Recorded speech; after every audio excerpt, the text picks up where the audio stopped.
ആദരണീയ അധ്യക്ഷൻ, വേദിയിൽ സന്നിഹിതനായ രാഷ്ട്രീയ സ്വയംസേവക സംഘത്തിൻ്റെ മാന്യ ഹരിയേട്ടൻ, സ്നേഹനിധികളായ പ്രിയ സജ്ജനങ്ങളെ, സാദര നമസ്കാരം.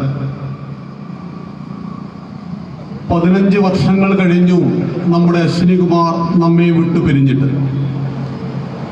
നേരത്തെ സ്വാഗത ഭാഷകൻ സൂചിപ്പിച്ചതുപോലെ ജനിച്ചാൽ നമ്മുടെ എല്ലാം ജീവിതത്തിൽ നിശ്ചയമായുള്ള ഒന്നാണ് മരണം. എന്നാൽ നമുക്ക് അനിശ്ചിതത്വമുണ്ട്. ഇതെപ്പോൾ ഏത് രൂപത്തിൽ എങ്ങനെ നമ്മളെ തേടി വരുമെന്ന് നമുക്കറിയില്ല. നമ്മുടെ ഹിന്ദുവിന്റെ ഭാഷയിൽ പറഞ്ഞാൽ അതിന് പ്രാരബ്ധം എന്ന് പറയും. ചിലർ അമ്മയുടെ ഗർഭപാത്രത്തിൽ നിന്ന് താഴേക്ക് വന്ന് മരിച്ചുപോയി, കുട്ടികൾ. ചിലർ 20ാമത്തെ വയസ്സിൽ ബൈക്ക് ആക്സിഡന്റിൽ മരിച്ചുപോയി. ചില ആളുകൾ 110 വയസ്സ് കഴിഞ്ഞാലും മരിക്കില്ല. ആ കിടന്നെടുത്ത് മലമൂത്ര വിസർജ്യങ്ങൾ ചെയ്ത് അനേക വർഷം അങ്ങനെ കിടന്ന് മരിച്ചു പോകുന്നവർ. എന്നാൽ ജനിച്ച എല്ലാത്തിനും നാശമുണ്ട് എന്നത് നഗ്നമായ ഒരു യാഥാർത്ഥ്യമെന്ന് നമുക്ക് എല്ലാവർക്കും അറിയാം. അശ്വിനികുമാർ മരിച്ചിട്ടില്ല, ജീവിച്ചിരിക്കുന്നു. ആരിലൂടെ? നമ്മളിലൂടെ. 15 വർഷങ്ങൾക്ക് ശേഷവും അശ്വിനിജിയെ കുറിച്ച് നാം ചർച്ച ചെയ്യുന്നതും അദ്ദേഹം മുന്നോട്ട് വെച്ച ആശയങ്ങളെ കുറിച്ച് വീണ്ടും വീണ്ടും സംസാരിച്ചു കൊണ്ടിരിക്കുന്നത് അദ്ദേഹത്തിന് മരണമില്ല എന്നതുകൊണ്ടാണ്. 2005 അശ്വിനിയേട്ടൻ മരിക്കുന്ന സമയത്ത് ഈ രാജ്യം ഭരിച്ചുകൊണ്ടിരിക്കുന്നത് കമ്മ്യൂണിസ്റ്റുകളും കോൺഗ്രസും ചേർന്നിട്ടായിരുന്നു. എന്നാൽ 15 വർഷങ്ങൾക്കിപ്പുറം 2021 വന്നു നിൽക്കുമ്പോൾ ഏതൊരു മഹത്തായ ആശയത്തിനു വേണ്ടിയാണോ സ്വജീവൻ ബലിദാനം നൽകിയത് അശ്വിനികുമാർ, ആ മഹത്തായ RSS എന്ന പ്രസ്ഥാനത്തിന്റെ പ്രചാരകനായ നരേന്ദ്ര ദാമോദർ ദാസ് മോദി നമ്മുടെ പ്രധാനമന്ത്രിയാണ് ഈ 2021. രാഷ്ട്രപതിയും ഉപരാഷ്ട്രപതിയും പ്രധാനമന്ത്രിയും 16 സംസ്ഥാനങ്ങളിലെ മുഖ്യമന്ത്രിമാരും RSSകാരായ ഒരു കാലഘട്ടത്തിലാണ് നാം ജീവിക്കുന്നത് എന്നത് പോപ്പുലർ ഫ്രണ്ടുകാരൻ ഓർമ്മിച്ചാൽ നിങ്ങൾക്ക് നന്ന്. കാരണം ഞങ്ങൾ അനാവശ്യമായ വെല്ലുവിളികളെ ഉയർത്തുന്നവരല്ല. കാരണം നിങ്ങൾക്ക് ഉത്തരവാദിത്വമില്ല, നിങ്ങൾക്ക് ഈ രാഷ്ട്രത്തോട് പ്രതിബദ്ധതയില്ല.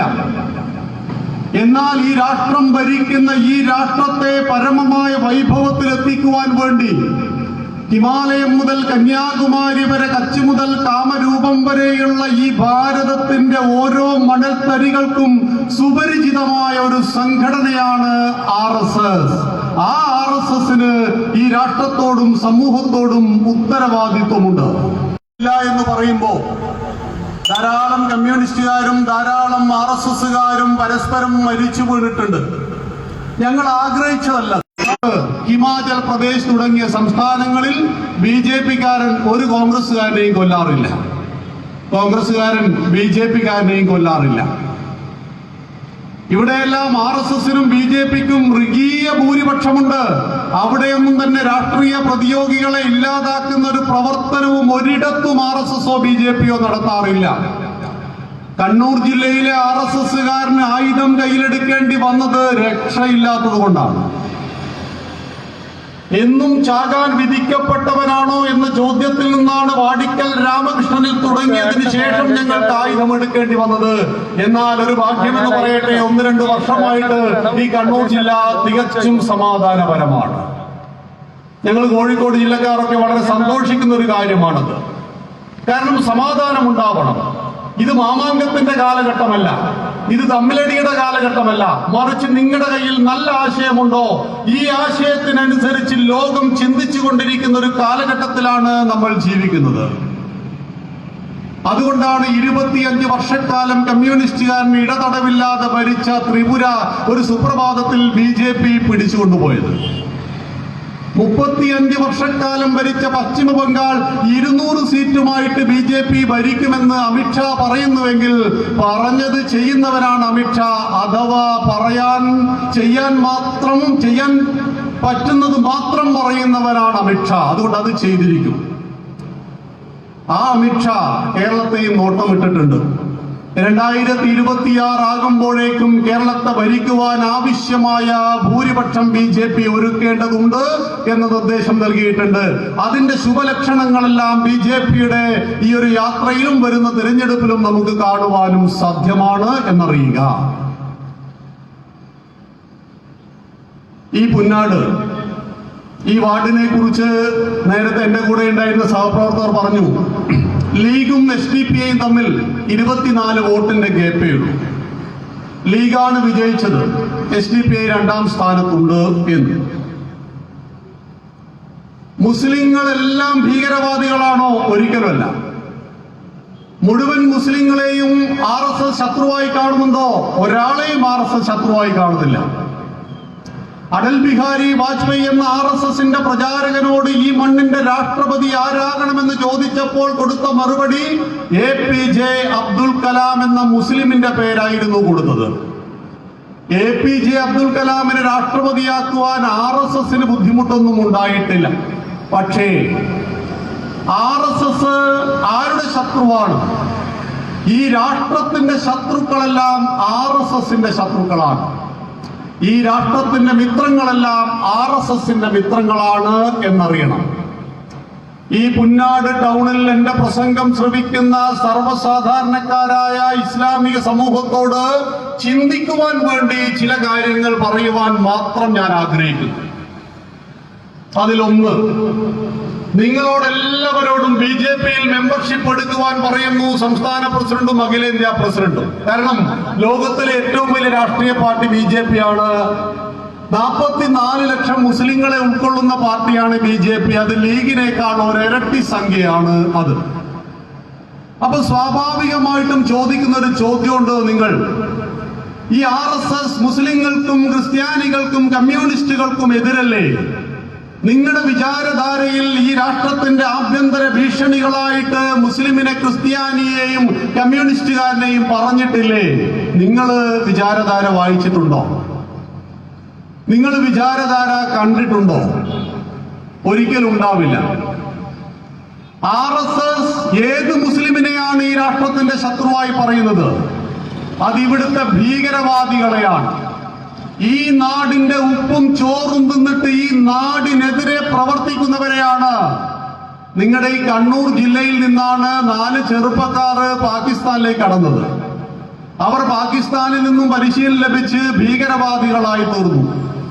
അവർ ഇന്ത്യൻ സൈന്യത്തെ കൊല്ലുവാൻ വേണ്ടിയിട്ട് തിരിച്ച് ഇന്ത്യയിലേക്ക് കടക്കുമ്പോൾ അവരെ വെടിവെച്ച് കൊന്നു ഇന്ത്യൻ സൈന്യം. അധിക വർഷമൊന്നും ആയിട്ടില്ലല്ലോ. അവർ ആഭ്യന്തര ഭീഷണികളാണോ? അല്ലയോ? കണ്ണൂരിൽ നിന്ന് പോയ ഈ ചെറുപ്പക്കാർ ഈ രാഷ്ട്രത്തിനെതിരെ യുദ്ധം ചെയ്യുവാൻ പാകിസ്ഥാനിൽ നിന്നും പരിശീലനം ലഭിച്ച് തിരിച്ചു വരുമ്പോൾ ഇന്ത്യൻ സൈന്യം വെടിവെച്ച് കൊന്നു എങ്കിൽ അവർ ആഭ്യന്തര ഭീഷണിയാണ്.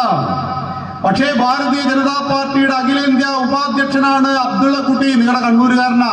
ആഭ്യന്തര ഭീഷണിയാണോ?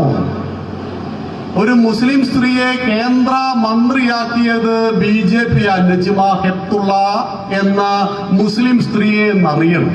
ഇവിടെ സർവ്വസാധാരണക്കാരായ മുസ്ലിങ്ങളും സമാധാനപ്രിയരായ മുസ്ലിങ്ങളും ഭീകരവാദികളായ മുസ്ലിങ്ങളുമാണ് നമ്മുടെ സമൂഹത്തിൽ കാണുന്നത്. ഈ ഭീകരവാദത്തിന്റെ കുഴപ്പം ഏറ്റവും അനുഭവിച്ചത് ഹിന്ദുക്കളാണോ? ക്രിസ്ത്യാനികളാണോ? ലോകമെമ്പാടും ഇസ്ലാമിക ഭീകരവാദം കൊണ്ട് ഏറ്റവും കഷ്ടപ്പെടുന്നത് മുസ്ലിങ്ങൾ തന്നെയാണ്. കഴിഞ്ഞ ദിവസം എല്ലാ പത്രത്തിലും ഉണ്ടായിരുന്നു, സൗദി അറേബ്യയിലെ മക്കയ്ക്കും മദീനയ്ക്കും എതിരെ ആക്രമണം. ആര്? RSS BJP ആണോ? നരേന്ദ്രമോദിയാണോ അവിടെ ഭരിക്കുന്നത്? അല്ല, ഹൂതികൾ എന്ന് പറയുന്ന ഇസ്ലാമിക ഗ്രൂപ്പ്. 52 ഇസ്ലാമിക രാഷ്ട്രങ്ങൾ പറയുന്നു ഞങ്ങൾക്ക് സമാധാനം വേണം. എന്റെ പ്രിയപ്പെട്ട മുസ്ലിങ്ങൾ ഒരു കാര്യം മനസ്സിലാക്കുക, പള്ളിക്ക് പുറത്ത് പട്ടാളവും പോലീസും കാവൽ നിൽക്കാതെ ഇസ്ലാം നിർഭയം നിസ്കരിക്കുന്ന ഒരൊറ്റ നാടേയുള്ളൂ. അത് 80% ഹിന്ദുക്കൾ ജീവിക്കുന്ന ഈ ഭാരതമാണ് എന്ന കാര്യം നിങ്ങൾ മറന്നു പോകരുത്. ഇവിടെയാണ് നിർഭയം ജീവിക്കുവാൻ നിങ്ങൾക്ക് കഴിയുന്നത്. ഇവിടെയാണ് ഭൂരിപക്ഷം ജനങ്ങൾക്ക് കിട്ടാത്ത അവകാശങ്ങളും ആനുകൂല്യങ്ങളും മതത്തിന്റെ പേരിൽ ന്യൂനപക്ഷം ജനങ്ങൾക്ക് ലഭിക്കുന്നത്. ഒരേ ക്ലാസ് മുറിയിൽ നമ്മളോട് മതം ചോദിച്ചിട്ടാണ് സ്കോളർഷിപ്പ് കൊടുക്കുന്നത്. പട്ടിണി കിടക്കുന്നവനെ മതം നോക്കി കൊടുക്കുന്നതാണ് നമ്മുടെ നാട്ടിലെ മതേതരത്വം എന്ന് പറയുന്നത്. എന്തുകൊണ്ടാണ് പോപ്പുലർ ഫ്രണ്ടുകാരനും അതുപോലെയുള്ള ഇസ്ലാമിക ഭീകര സംഘടനകൾക്കും RSSകാരൻ ശത്രുവായി തീരുന്നത്? അതിനൊരു കാരണമുണ്ട്. പാകിസ്ഥാൻ തീവ്രവാദികളുടെ ലിസ്റ്റിൽ ഭാരതത്തിലെ ഏറ്റവും പ്രധാനപ്പെട്ട 2 ശത്രുക്കളുണ്ട്. അതിലൊന്ന് ഇന്ത്യൻ സൈന്യമാണ്, രണ്ടാമത്തേത് RSS ആണ്. RSSും ഇന്ത്യൻ സൈന്യവും ഒരുപോലെ തീവ്രവാദികൾക്ക് ശത്രുവാണ്. എന്തുകൊണ്ടെന്നാൽ ഈ രാഷ്ട്രത്തിന്റെ സംസ്കാരത്തെയും പൈതൃകത്തെയും പാരമ്പര്യത്തെയും മുറുകെ പിടിച്ചുകൊണ്ട് ഈ രാഷ്ട്രത്തെ വെട്ടിമുറിക്കാതെ ഈ രാഷ്ട്രത്തെ സംരക്ഷിക്കുവാൻ ഇറങ്ങി പുറപ്പെട്ടവന്റെ പേരാണ് സ്വയം സേവകൻ. അവന്റെ സംഘടനയുടെ പേരാണ് RSS എന്നറിയണം. SDPIയുടെ പോപ്പുലർ ഫ്രണ്ടിന്റെ ആളുകൾ RSSന്റെ ശക്തിയെ കുറിച്ചൊന്ന് മനസ്സിലാക്കുന്നത് നല്ലതാണ്. ശ്രീരാമചന്ദ്രൻ രാവണനോട് പറയുന്നുണ്ട്, നീ എന്നോട് മുട്ടാൻ വരുമ്പോൾ എനിക്ക് ഇന്നേ പ്രത്യേകതകളുണ്ട്, ആയതുകൊണ്ട് ഒരു പ്രശ്നം ഒഴിവായിക്കൊള്ളട്ടെ എന്ന് കരുതിയിട്ടാണ് പറഞ്ഞത്. പക്ഷെ രാവണന് കാര്യം മനസ്സിലായില്ല.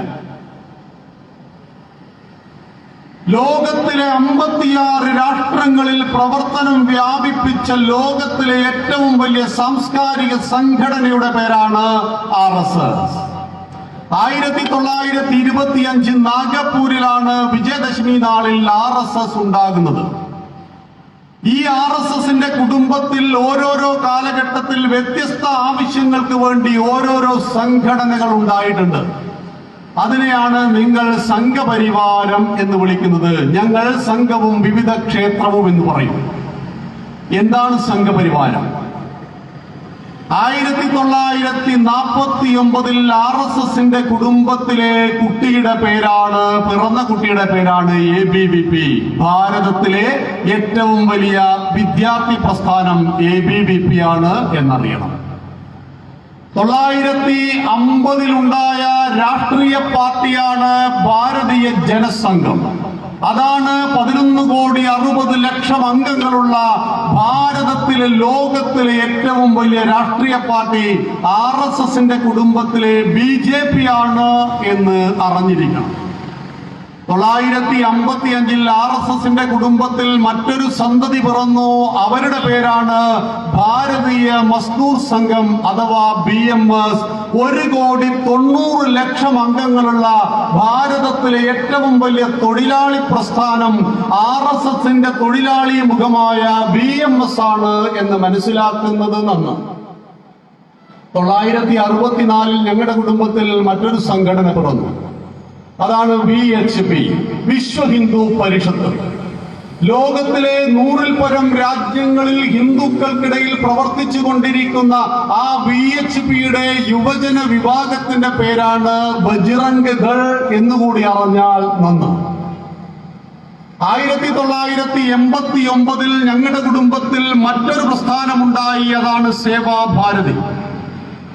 2,60,000-ൽ പരം രജിസ്റ്റേർഡ് സേവാ കേന്ദ്രങ്ങളിലൂടെ ഈ ഭാരതത്തിന്റെ ഓരോ മണൽത്തരികൾക്കും സുപരിചിതമായ സേവാഭാരതി കേരളത്തിൽ മാത്രം 74ഓളം ബാലബാലികാ സദനങ്ങൾ നടത്തുന്നു. 4,000-ഓളം അനാഥ കുഞ്ഞുങ്ങളെ സംരക്ഷിക്കുന്നു. എല്ലാ സർക്കാർ ആശുപത്രികളിലും സൗജന്യമായി ഭക്ഷണം വിതരണം ചെയ്യുന്ന സേവാഭാരതി ഞങ്ങളുടെ സേവന മുഖമാണ്. 40,000-ൽ പരം സ്കൂളുകളും 30 ലക്ഷത്തിൽ പരം വിദ്യാർത്ഥികളും 1.25 ലക്ഷം അധ്യാപകന്മാരെയും ഉൾക്കൊള്ളുന്ന വിദ്യാഭാരതി എന്നുള്ളത് ഞങ്ങളുടെ വിദ്യാഭ്യാസ മുഖമാണ്. എന്തിനേറെ,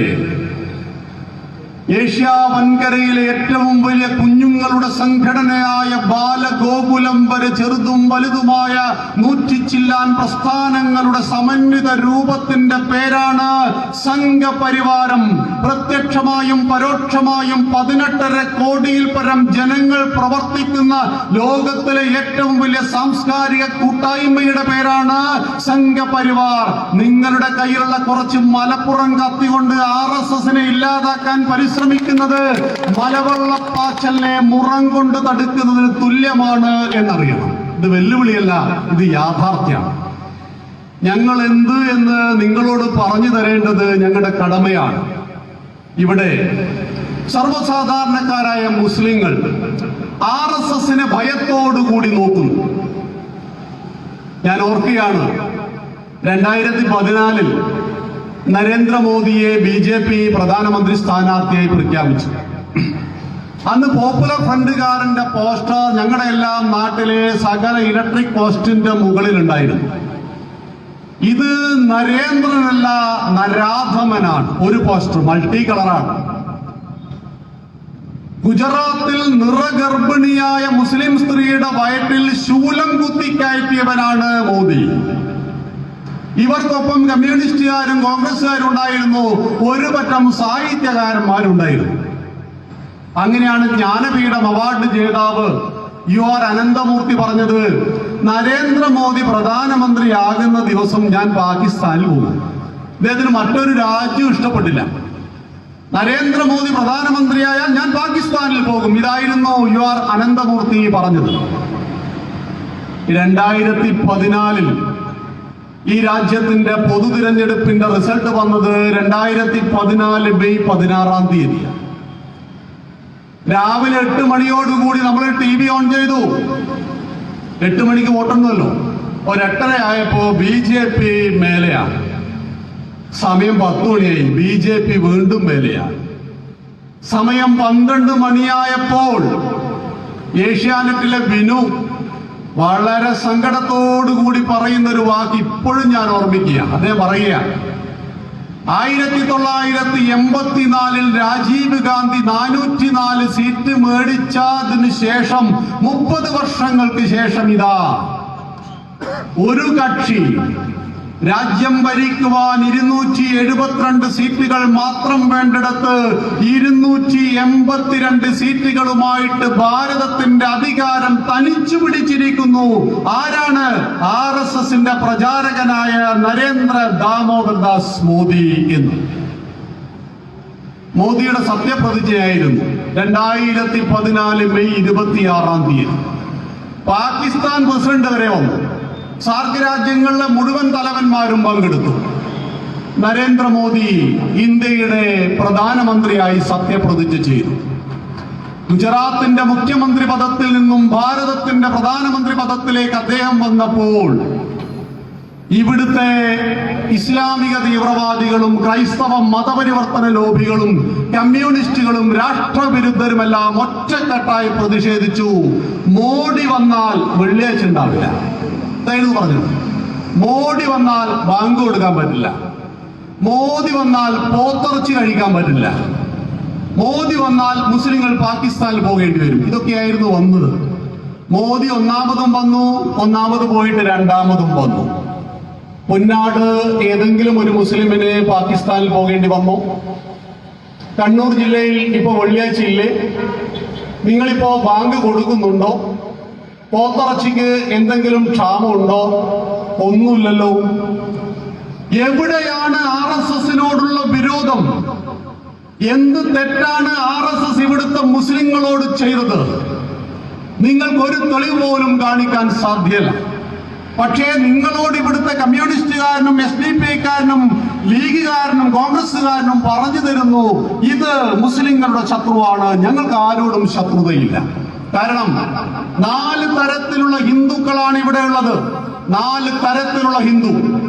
അതിലൊന്നാമത്തെ ഹിന്ദു ഞങ്ങളെ പോലെയുള്ള ഹിന്ദുക്കൾ. നക്ഷത്രങ്ങളിൽ വസിക്കുന്നവരെ നിങ്ങൾക്ക് പോലും ശാന്തി ഉണ്ടാകട്ടെ എന്ന പ്രപഞ്ചത്തിനും അതീതമായ കാഴ്ചപ്പാട് വെച്ചു പുലർത്തിയ ഒരു ദർശനം എനിക്കുണ്ട് എന്ന് തിരിച്ചറിഞ്ഞ ലോകാ സമസ്ത സുഖിനോ ഭവന്തു എന്നരുളിയ ധർമ്മത്തിന്റെ വക്താക്കളാണ് ഞങ്ങൾ എന്നരുളിയ ആ മഹത്തായ ദർശനം എന്റേതാണെന്ന് തിരിച്ചറിഞ്ഞ നമ്മളെ പോലെയുള്ള ഹിന്ദുക്കൾ അത് വളരെ കുറവാണ്. രണ്ടാമത്തെ ഹിന്ദു അച്ഛനും അമ്മയും ഹിന്ദുവായി. അവരമ്പലത്തിൽ പോകുന്നത് ഞാൻ കണ്ടിട്ടുണ്ട്. പക്ഷെ ക്ഷേത്രം എന്ന വാക്കിന്റെ അർത്ഥം എന്ത് എന്ന് ആരെങ്കിലും ചോദിച്ചാൽ അതെനിക്കറിയില്ല. നിങ്ങൾ കല്ലിനെയും മണ്ണിനെയും ആരാധിക്കുന്നവരാണല്ലോ എന്ന് ചോദിച്ചാൽ മറുപടി എന്റെ കയ്യിലില്ല.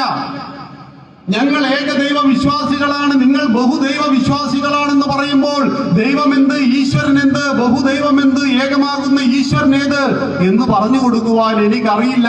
എന്നാൽ ഞാൻ ശബരിമലക്ക് പോകാറുണ്ട്, ഞാൻ സകല ക്ഷേത്രങ്ങളിലും വർഷണി മടപ്പരക്കൽ ഞാൻ പോകാറുണ്ട്.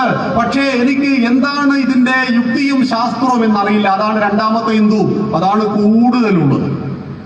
മൂന്നാമത്തെ ഹിന്ദു, മതമെന്ന കോളത്തിൽ ഹിന്ദു എന്ന് പൂരിപ്പിക്കും, റിലീജിയൻ ഹിന്ദു. അപ്പുറൊരു ചോദ്യമുണ്ട്, കാസ്റ്റ്, ജാതി, അവിടെയും പൂരിപ്പിക്കും. എന്നാൽ അമ്പലം എന്നത് ചുവരല്ലേ, വിഗ്രഹം എന്നത് കല്ലല്ലേ എന്ന് വിളിച്ചു കൊടുക്കുന്ന, നാഴികയ്ക്ക് 40 വട്ടം ഹിന്ദുവിനെ തെറി വിളിക്കുന്ന, ശബരിമലയെ തകർക്കുവാൻ ശ്രമിക്കുന്ന, കനകദുർഗയെയും ബിന്ദുവിനെയും രഹന ഫാത്തിമയെയും മലയിലേക്ക് കയറ്റുവാൻ പരിശ്രമിക്കുന്ന മൂന്നാമത്തെ ഹിന്ദു, മതമെന്ന കോളത്തിൽ ഹിന്ദു എന്ന് പൂരിപ്പിച്ചു, പക്ഷേ ഹിന്ദു വിരുദ്ധമായി സംസാരിക്കുകയും പ്രവർത്തിക്കുകയും ചെയ്യുന്ന ഹിന്ദു, അതാണ് മൂന്നാമത്തെ ഹിന്ദു. നാലാമത്തെ ഹിന്ദു ആരാണ്?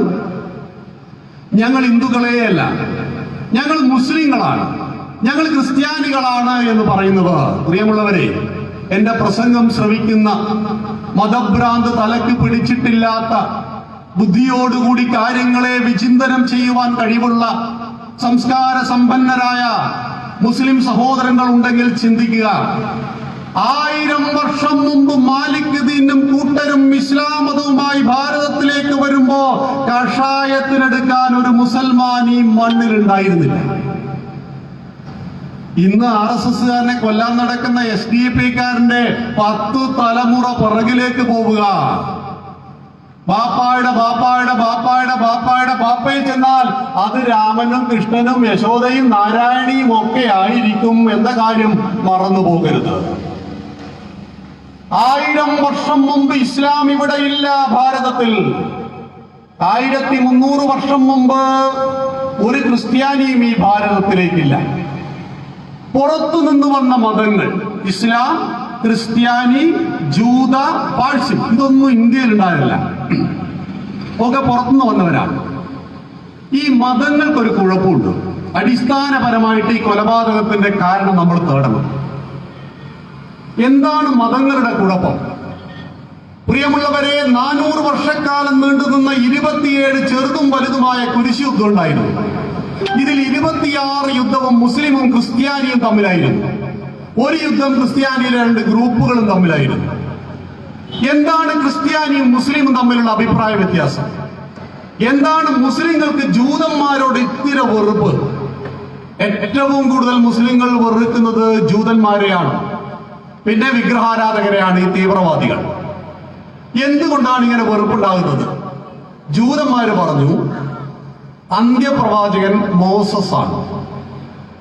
ലോകത്തിലെ എല്ലാ പ്രശ്നങ്ങൾക്കും പരിഹാരം ഞങ്ങളുടെ കയ്യിലുള്ള 10 കൽപ്പന എന്ന ഗ്രന്ഥാണ്. ക്രിസ്ത്യാനികൾ പറഞ്ഞു, ശരിയാണ്, മോസസ് പ്രവാചകനാ, പക്ഷെ അന്ത്യപ്രവാചകൻ യേശു ക്രിസ്തു മാത്രമാണ്. ലോകത്തിലെ എല്ലാ പ്രശ്നങ്ങൾക്കും പരിഹാരം ബൈബിള് മാത്രം. മുസ്ലിങ്ങൾ പറഞ്ഞു, ഞങ്ങൾ മോസസിനെ അംഗീകരിക്കുന്നു, മൂസ നബിയാണ്. ഞങ്ങൾ അബ്രഹാമിനെ അംഗീകരിക്കുന്നു, ഇബ്രാഹിം നബിയാണ്. ഞങ്ങൾ യേശു ക്രിസ്തുവിനെ അംഗീകരിക്കുന്നു, ഈശാ നബിയാണ്. ഖിയാമത്ത് നാളിൽ ഈശാ നബിയാണ് അവതരിക്കേണ്ടത്. പക്ഷേ അന്ത്യപ്രവാചകൻ മുഹമ്മദ് നബി മാത്രമാകുന്നു. ലോകത്തിലെ എല്ലാ പ്രശ്നങ്ങൾക്കും പരിഹാരം ഞങ്ങളുടെ കിതാബ് മാത്രമാകുന്നു. ഈ മുസ്ലിങ്ങളും ഷിയാക്കളും തമ്മിലുള്ള വ്യത്യാസം എന്താണെന്നറിയോ? അന്ത്യപ്രവാചകൻ മുഹമ്മദ് മാത്രമാണ് എന്ന് സുന്നികൾ പറയുമ്പോ അങ്ങനെയല്ല, അലിയാണ് അന്ത്യപ്രവാചകൻ എന്ന് പറയുന്നവരാണ് ഷിയാക്കൾ. അതുകൊണ്ടാണ് പാകിസ്ഥാനിൽ ഒരു വർഷം ശരാശരി 20,000 ഷിയ മുസ്ലിങ്ങളെയാണ് RSSകാരൻ കൊല്ലുന്നില്ല കേട്ടോ. അവിടെ RSS ഇല്ല, BJPയോ മോദിയോ അല്ല പാകിസ്ഥാൻ ഭരിക്കുന്നത്. കൊല്ലുന്നത് നമ്മുടെ സ്വന്തം സുന്നിയാണ്. സുന്നി മുസ്ലിങ്ങളെ ഷിയാക്കളും ഷിയ മുസ്ലിങ്ങളെ സുന്നികളും കൊല്ലും. എന്താണ് കാരണം? അവസാനത്തെ പ്രവാചകനാര്? ലോകത്തിലെ എല്ലാ പ്രശ്നങ്ങൾക്കും പരിഹാരം ഞങ്ങളുടെ ഗ്രന്ഥം മാത്രമാണ്. Only only only. അപ്പൊ ഹിന്ദുക്കൾ എന്തിനാ ഈ മതങ്ങളെ മുഴുവൻ ഈ മണ്ണിലേക്ക് സ്വീകരിച്ചത്? നമ്മൾ ചോദിക്കും.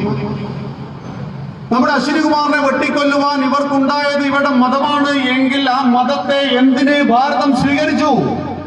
എന്തിന് ക്രിസ്തു മതത്തെ ഭാരതം സ്വീകരിച്ചു? കാരണം നമുക്കൊരു കാഴ്ചപ്പാടുണ്ട്, എന്റേത് മാത്രം ശരി എന്ന് പറഞ്ഞതല്ല, ഓൺലി അല്ല, ഓൾസോ.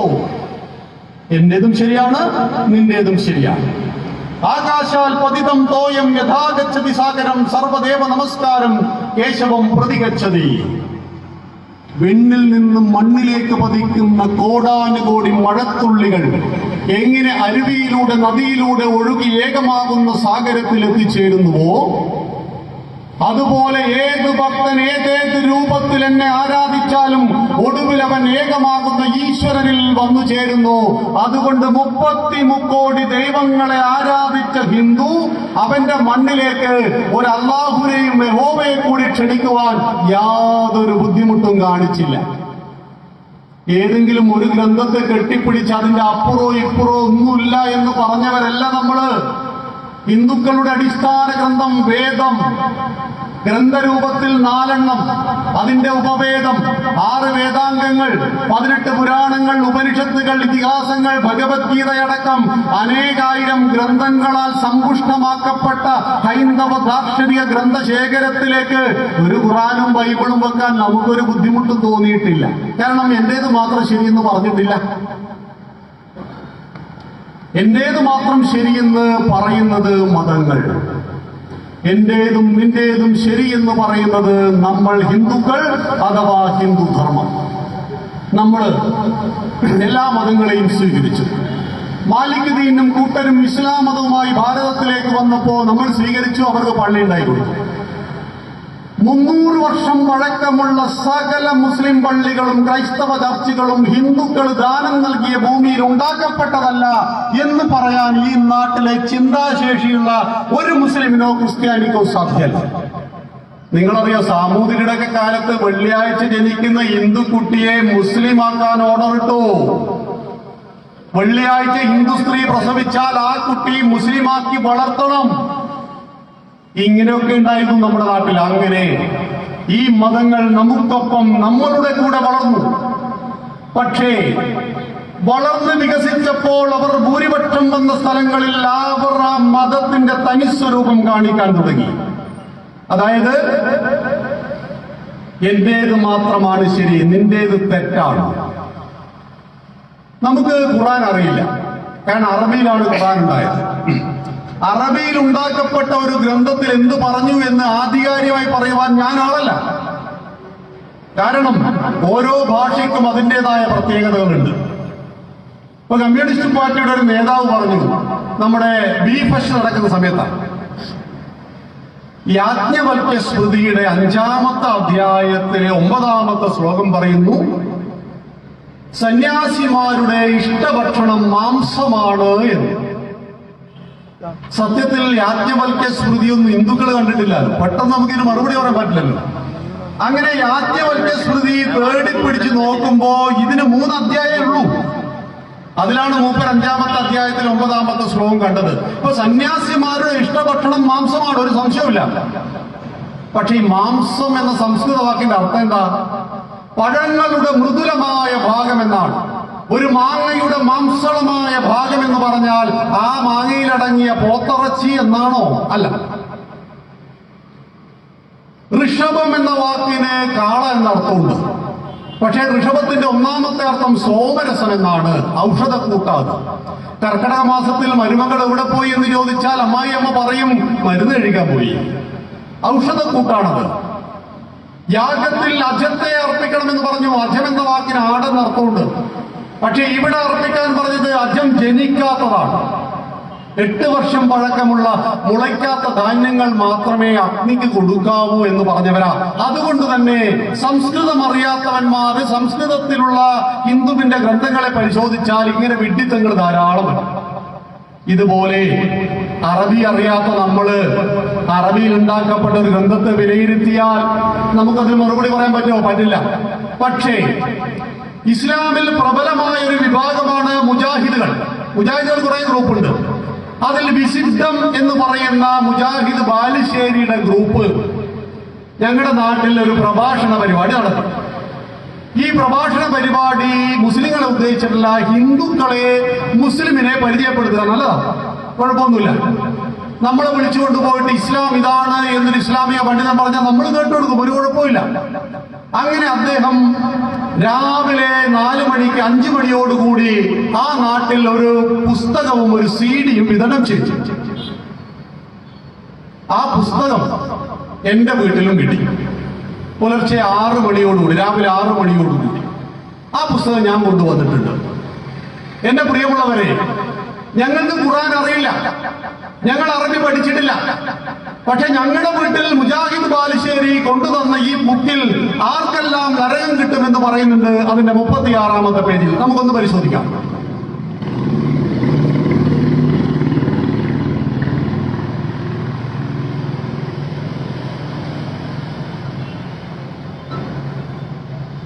ഇതാണ് ആ ബുക്ക്. കാരണം നമ്മൾ യാഥാർത്ഥ്യങ്ങളെ അറിയണം. കുറെ വെല്ലുവിളികളും ആവേശ പ്രസംഗത്തിൽ ഉപരിയായിട്ട് എന്താണ് ഈ നാട്ടിലെ ഭീകരവാദത്തിന്റെ പ്രശ്നം, എന്തുകൊണ്ടാണ് കടുത്തറത്ത് ഒരു വിഗ്രഹാരാധകനെ കൊല്ലുമ്പോൾ 64 ഹൂറിമാർ കാത്തുകിടക്കുന്ന സ്വർഗം എനിക്ക് കിട്ടുമെന്ന് ഇവിടുത്തെ ഒരു SDPക്കാരൻ വിശ്വസിക്കുന്നത്? അതല്ലേ നമ്മൾ ചിന്തിക്കേണ്ടത്.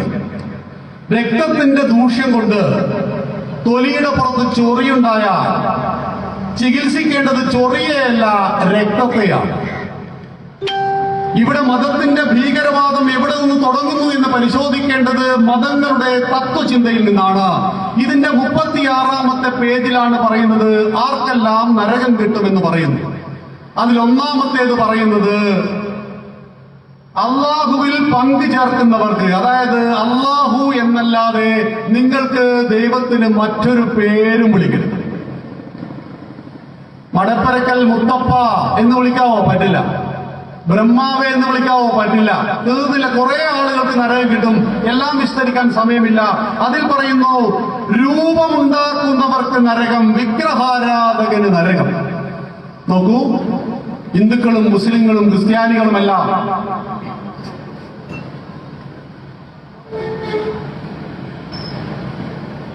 ഏകോദര സഹോദരങ്ങളായി ജീവിക്കുന്ന ഒരു നാട്ടിൽ 80% ഹിന്ദുക്കൾ ജീവിക്കുകയും നമ്മളെല്ലാം ക്ഷേത്രത്തിൽ ദർശനം നടത്തുകയും ഗുരുവായൂരപ്പനും ശബരിമല അയ്യപ്പനും വൈക്കവും കാടാമ്പുഴയിലുള്ള വിഗ്രഹത്തെ ആരാധിക്കുകയും ചെയ്യുമ്പോ നമ്മുടെ വീട്ടിൽ, ഒരു വിഗ്രഹാരാധകന്റെ വീട്ടിൽ മുജാഹിദുകൾ രാവിലെ കൊണ്ടുകൊടുത്ത ഒരു ബുക്കിൽ പറയുകയാണ് നിനക്ക് നരകേ കിട്ടുള്ളൂ.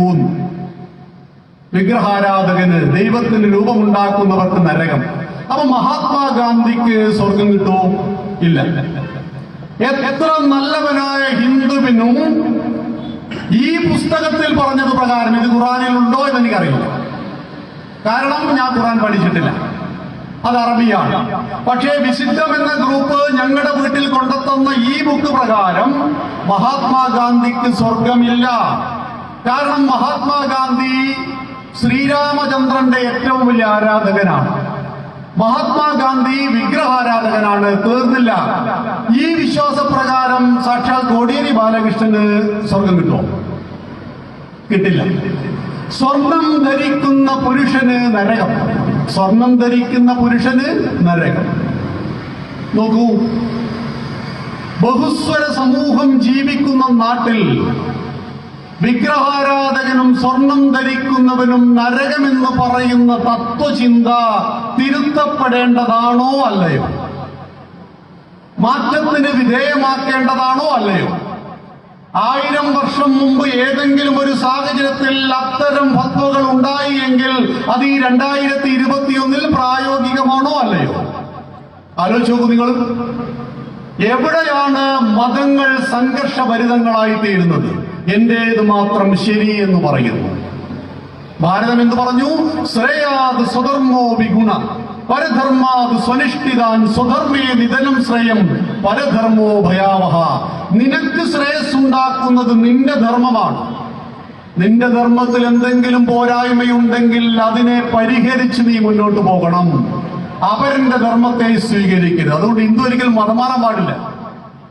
മതത്തിന്റെ ഉള്ളിൽ പ്രശ്നമുണ്ടെങ്കിൽ അത് അവിടെ പരിഹരിക്കണം. അതെന്തെന്നറിയണം. ഇവിടെയാണ് രാവിലെ എഴുന്നേറ്റ് വാതിൽ തുറക്കുമ്പോൾ 2 ചെറുപ്പക്കാർ നമുക്ക് നൽകിയ ബുക്കിൽ നിനക്കും നിന്റെ അമ്മയ്ക്കും നിന്റെ കുടുംബത്തിനും നരകം കിട്ടുമെന്ന് നമ്മളെ പഠിപ്പിക്കുന്നത്. ഇത് ഈ മണ്ണിന്റെ മതേതൃത്വത്തിന് ചേർന്നതാണോ? ഇത് ഈ മണ്ണിന്റെ സൗഹൃദത്തിന് ചേർന്നതാണോ? അവിടെയാണ് നാം ചികിത്സ നൽകേണ്ടത്. അവിടെയാണ് ആശയ സംവാദങ്ങൾ നടക്കേണ്ടത്. അവിടെയാണ് തിരുത്തലുകൾ ഉണ്ടാകേണ്ടത്. നോക്കൂ, ഹിന്ദുവിന്റെ വിശ്വാസപ്രകാരം ആർക്കാണ് നരകം, ആർക്കാണ് സ്വർഗം? താൻ നിരന്തരം ചെയ്യുന്ന കർമ്മങ്ങൾ താൻ അനുഭവിക്കും. നിന്റെ കർമ്മത്തിനനുസരിച്ചാണ് സ്വർഗവും നരകവും തീരുമാനിക്കപ്പെടുന്നത് എന്ന് നീ അറിയണം. ആയതുകൊണ്ട് ഈ നാട്ടിലെ സർവ്വസാധാരണക്കാരായ മുസ്ലിം പണ്ഡിതന്മാർ ചിന്തിക്കുക, 80% ഹിന്ദുക്കൾ ഇന്നും ജീവിക്കുന്ന നാട്ടിൽ ഹിന്ദുവിന് നരകം കിട്ടുമെന്ന് പ്രചരിപ്പിക്കുന്നത് ശരിയാണോ തെറ്റാണോ? ആ വിശ്വാസം നിങ്ങളിലുണ്ട് എങ്കിൽ ആ വിശ്വാസം നിങ്ങൾക്കുള്ളിൽ ഒതുങ്ങണം. അത് പുറത്തു കൊണ്ടുപോയി കൊട്ടിഘോഷിച്ച് ഹിന്ദുവിന്റെ വീടുകളിൽ പുസ്തക രൂപത്തിൽ വിതരണം ചെയ്യേണ്ടതാണോ? ചിന്തിക്കപ്പെടേണ്ടതാണ്. ഞാൻ പറഞ്ഞു വന്നത്, ഹിന്ദുക്കൾ എല്ലാത്തിനെയും സ്വീകരിച്ചു, ഹിന്ദുക്കൾ എല്ലാവരെയും ഈ മണ്ണിന്റെ മക്കളായി കണ്ടു. പക്ഷേ എങ്ങനെയാണ് പാകിസ്ഥാൻ ഉണ്ടായത്? 1936 മുഹമ്മദ് അലി ജിന്ന വിതരണം ചെയ്ത ലാൽ സഹാക്ക് എന്ന് പറയുന്ന ലഘുലേഖയിൽ പറഞ്ഞു, ഭൂരിപക്ഷം ഹിന്ദുക്കൾ ജീവിക്കുന്ന ഭാരതം എന്ന രാജ്യത്തിൽ അള്ളാഹുവിന്റെ ഖുറാനിൽ പറയും പോലെ ഞങ്ങൾക്ക് ജീവിക്കാൻ സാധ്യമല്ല. അതുകൊണ്ട് ഭാരതത്തെ വെട്ടിമുറിച്ച് ഇസ്ലാമിനൊരു ഇസ്ലാമിക രാഷ്ട്രം വേണം. നമ്മുടെ നേതാക്കന്മാര് പഠിച്ച പണി 18 നോക്കി നടന്നില്ല.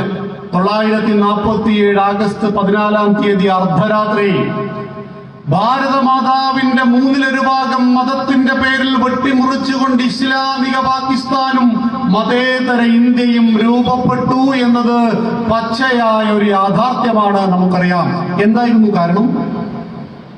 എന്തായിരുന്നു ഹിന്ദുവിന്റെ കൂടെ ജീവിക്കുവാൻ ഇവിടുത്തെ മുസ്ലിങ്ങൾക്ക് വിഷമമുണ്ടായത്? അവിടെയാണ് ഞങ്ങളുടെ മതപ്രകാരം ജീവിക്കുന്ന രാജ്യത്തിന് വേണ്ടി ഞങ്ങൾ എന്തും ചെയ്യും. അതുകൊണ്ടാണ് മലബാർ സംസ്ഥാനമാക്കണമെന്ന് പറയുന്നത്. പുതിയൊരു വാദമല്ലേ, പോപ്പുലർ ഫ്രണ്ടുകാരന്റെ ഒരു ആഗ്രഹമല്ലേ, മലബാറിനെ പ്രത്യേക സംസ്ഥാനമാക്കുക. ആന്ധ്രയെ വെട്ടിമുറിച്ച് തെലങ്കാന ഉണ്ടാക്കിയതുപോലെ മലബാർ സംസ്ഥാനം.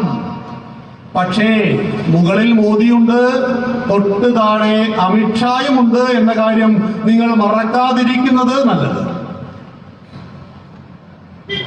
സുഹൃത്തുക്കളെ, RSS 96 വർഷക്കാലമായിട്ട് ഈ രാഷ്ട്രത്തിന്റെ മുഖ്യധാരയിൽ നിരന്തരം പ്രവർത്തിക്കുന്നു.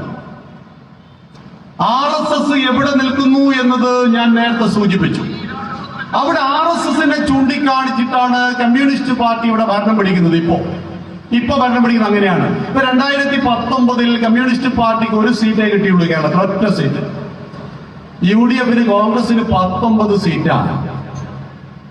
സോണിയാഗാന്ധി പോലും അത്ഭുതപ്പെട്ടു പോയി, ഇതെങ്ങനെ കിട്ടി? അത് 2 കാരണങ്ങളുണ്ട്. ഒന്ന്, ശബരിമല. കമ്മ്യൂണിസ്റ്റുകാരനെ എങ്ങനെയെങ്കിലും തോൽപ്പിക്കണം എന്ന ചിന്ത വിശ്വാസിയായ ഹിന്ദുവിന്റെ മനസ്സിൽ വന്നിട്ടുണ്ട്. അവനെതിരെ വോട്ട് കുത്തിയിട്ടുണ്ട്. അതുകൊണ്ടാണ് P. ജയരാജനെതിരെ മത്സരിക്കുവാൻ തയ്യാറല്ല എന്നൊക്കെ പറഞ്ഞിട്ട് ഞങ്ങളുടെ വടകരയിൽ വലിയ പ്രശ്നമായിരുന്നു. അവിടെ കോൺഗ്രസ് ഒരു കുറ്റിച്ചൂലിനെ നിർത്തിയാലും ജയിക്കുമായിരുന്നു, ആ കുറ്റിച്ചൂല്. പക്ഷെ മുരളിയെ തന്നെ കൊണ്ടുവന്ന് നിർത്തി 84,000 വോട്ടിനാണ് ജയിച്ചത്. കഴിഞ്ഞ പ്രാവശ്യം ഷംസീർ ജയിച്ചത്, തോറ്റുപോയത് ജസ്റ്റ് 3,000 വോട്ടിനാണ്. അപ്പൊ 3,000 വോട്ട് തോറ്റ സ്ഥലത്ത് 84,000 വോട്ടിന്റെ ഭൂരിപക്ഷത്തിൽ മുരളി ജയിച്ചു എന്ന് പറയുമ്പോ അതിനൊരു കാരണമുണ്ട്. 2014 അധികാരത്തിൽ വന്ന മോദി കുറെ പണികൾ ഇവിടുത്തെ ഭീകരവാദികൾക്കും രാഷ്ട്രവിരുദ്ധർക്കും കൊടുത്തു. അതിലൊന്നാണ് നോട്ട് നിരോധനം. ഒരു 1.5 പണിയായി പോയി. നമ്മുടെ VV അൻവർ MLA ഇപ്പൊ എവിടെയുള്ളത്? എവിടെയോ പോയിട്ട് എന്തോ പണിയെടുക്കുകയാണ്. അദ്ദേഹം കേരളത്തിലില്ല. നമുക്കറിയില്ല സത്യാവസ്ഥ എന്താണെന്ന് അറിയില്ല. പക്ഷെ സോഷ്യൽ മീഡിയയിൽ കാണുന്ന ചില ഫോട്ടോ വെച്ച് നോക്കിയപ്പോൾ ആളത് തന്നെയാണ്. അദ്ദേഹം പറയുന്നു, എനിക്ക് ധാരാളം സ്വത്തുണ്ട്, പക്ഷെ കള്ളക്കച്ചവടം ഇപ്പം നടക്കുന്നില്ല എന്ന്. അപ്പൊ നിങ്ങൾ ചോദിക്കും, മോദി പ്രശ്നം മുഴുവനങ്ങ് പരിഹരിച്ചോ എന്ന്? പരിഹരിക്കും. ഒരു 2025 വരെ സമയം പോകാം. കാരണം 135 കോടി ജനങ്ങൾ അധിവസിക്കുന്ന നാടാ. ഇപ്പൊ അടുത്ത് തന്നെ 2000-ന്റെ നോട്ട് ഇങ്ങോട്ട് എടുക്കും. ഡിജിറ്റൽ ഇന്ത്യയിലേക്ക് രാജ്യം മാറും. അപ്പൊ ആരുടെയും കയ്യിൽ പൈസയുടെ ആവശ്യമില്ല, മൊബൈൽ ഫോൺ മതി. ഇപ്പൊ ഭാരതത്തിലെ ഒട്ടുമുക്ക പൗരന്റെ കയ്യിൽ മൊബൈൽ ഫോൺ ഉണ്ട്. നമ്മുടെ കയ്യിൽ എത്ര ഫോണാണുള്ളത്? ആ മൊബൈൽ ഫോൺ എല്ലാ ബാങ്ക് ട്രാൻസാക്ഷനും സാമ്പത്തിക ഇടപാടും അതിലൂടെ നടത്താം.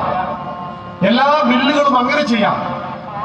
അപ്പൊ 2016 മോദി നോട്ട് നിരോധനം നടത്തി എന്റെ രാഷ്ട്രത്തിന്റെ സമ്പദ് വ്യവസ്ഥയെ ശുദ്ധീകരിച്ചു. അതോടുകൂടി ഭൂമാഫിയ നിന്നുപോയി.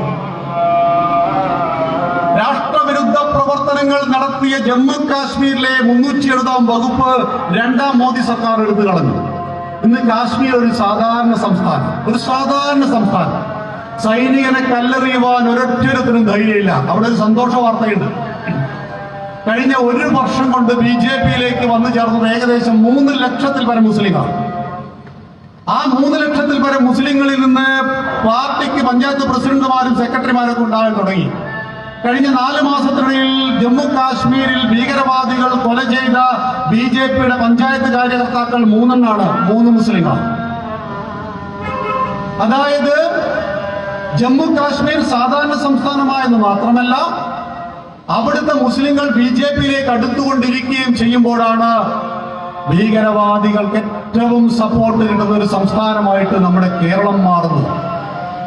അത് RSS-കാരന്റെ മാത്രം വിഷയമൊന്നുമല്ല, അത് മൊത്തം കേരളീയ 3.5 കോടി ജനങ്ങളുടെ വിഷയമാണ്. കാരണം ലോകത്തിൽ എവിടെ സ്ഫോടനം നടന്നാലും അതിലൊരു മലയാളി ഉണ്ടാവും, ഒരു കണ്ണൂരുകാരുണ്ടാവും, ഒരു മലപ്പുറത്തുകാരൻ, ഒരു കോഴിക്കോട്ടുകാരനുണ്ടാവും. എന്തുകൊണ്ട്? 2016 മോദി ഒരു പണി കൊടുത്തു. ആ മോദി പണികൾ ഓരോന്നും കൊടുത്തു എന്ന് ഇസ്ലാം വിശ്വസിക്കുന്നു. പക്ഷെ മോദി ഒരു പണി ആർക്കും കൊടുത്തിട്ടില്ല. ഒരു രാജ്യത്തിന്റെ ഭരണാധികാരിയുടെ ആത്യന്തിക ലക്ഷ്യം എന്ന് പറയുന്നത് ആ രാഷ്ട്രത്തെ സംരക്ഷിക്കുക എന്നുള്ളതാണ്. ഈ രാജ്യത്തിന്റെ സമ്പദ് വ്യവസ്ഥയിലേക്ക് പാകിസ്ഥാനിൽ നിന്നും നോട്ടുകൾ അടിച്ചിറക്കി കണ്ടെയ്നറുകളിൽ വിതരണം ചെയ്യുന്നു.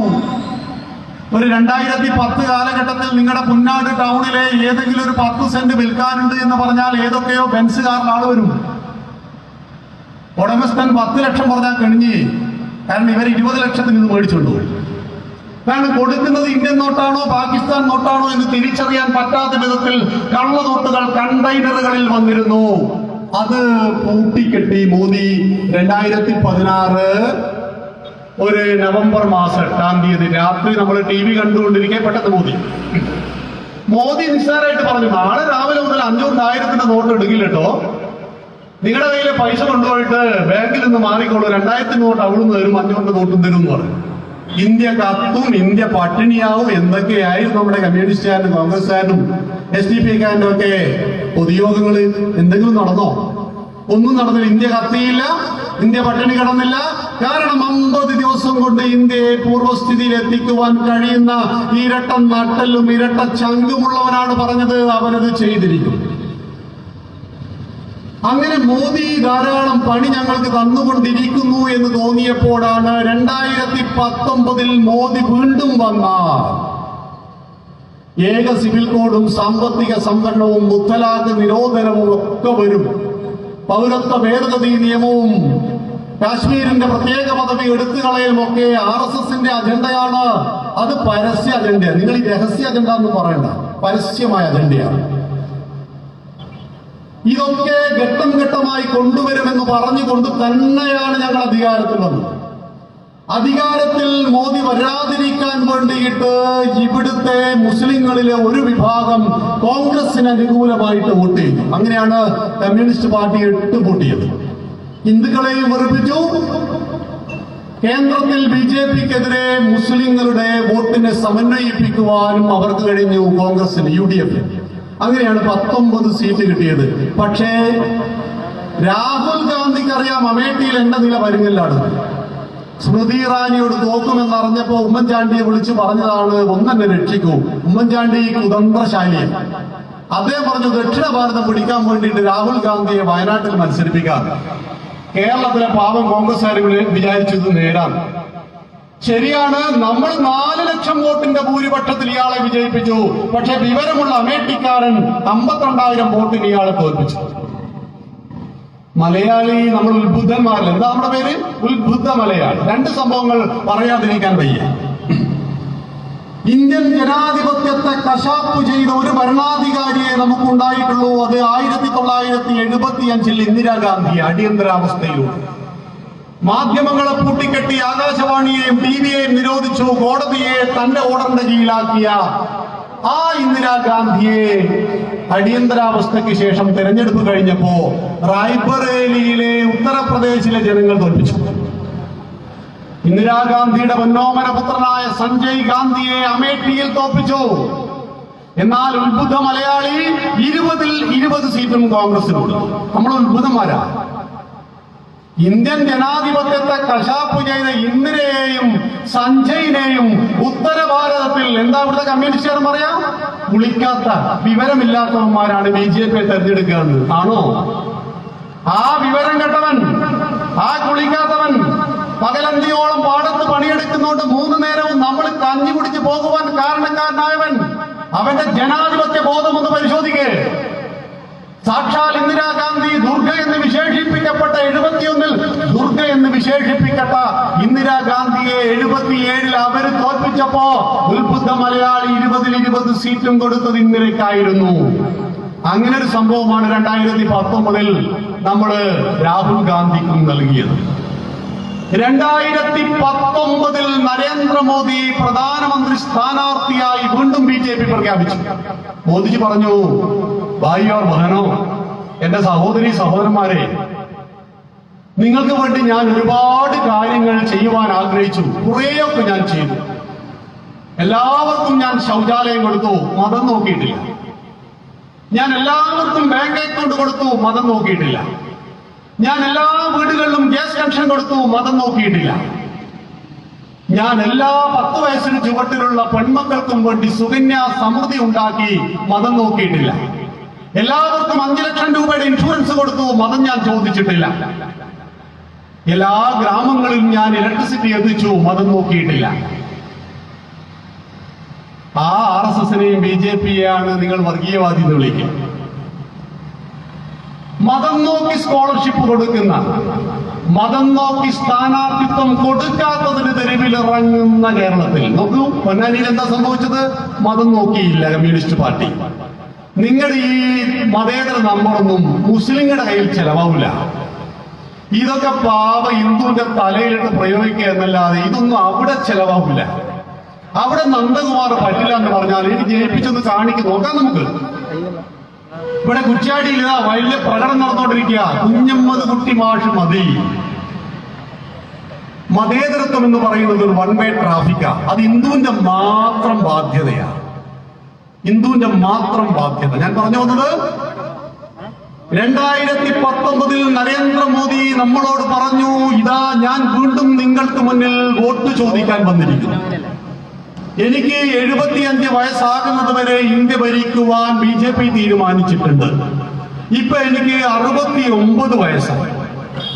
ഞാൻ ഒരു പ്രാവശ്യം കൂടി പ്രധാനമന്ത്രി സ്ഥാനാർത്ഥിയായി നിങ്ങളുടെ മുന്നിൽ നിന്നിരിക്കുകയാണ്. എനിക്ക് വോട്ട് ചെയ്യുമോ? പ്രിയമുള്ളവരെ, തെരഞ്ഞെടുപ്പിന്റെ റിസൾട്ട് വന്നു.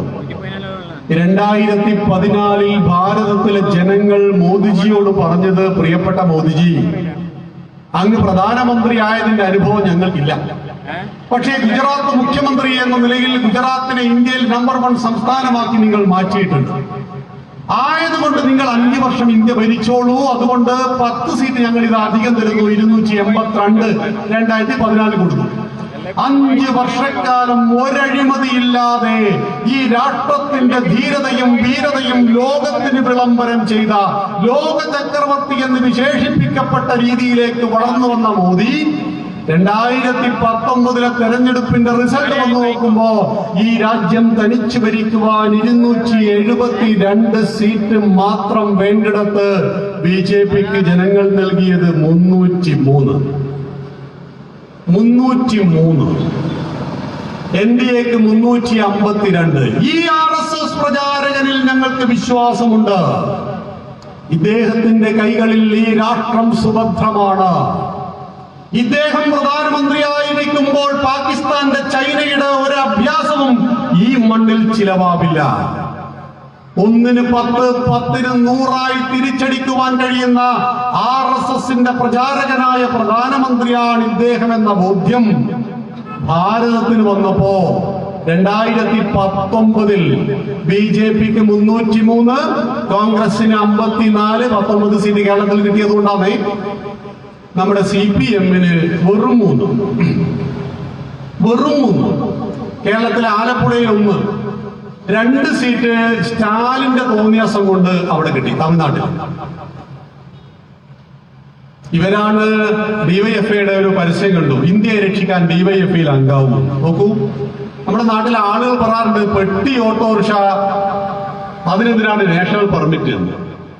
നിങ്ങൾക്ക് മറ്റ് ബ്രാഞ്ചുകൾ ഇപ്പൊ ഇല്ല, പക്ഷെ നിങ്ങൾ ചെയ്യുന്ന അപകടകരമായ ഒരു കളിയുണ്ട് കേരളത്തിൽ.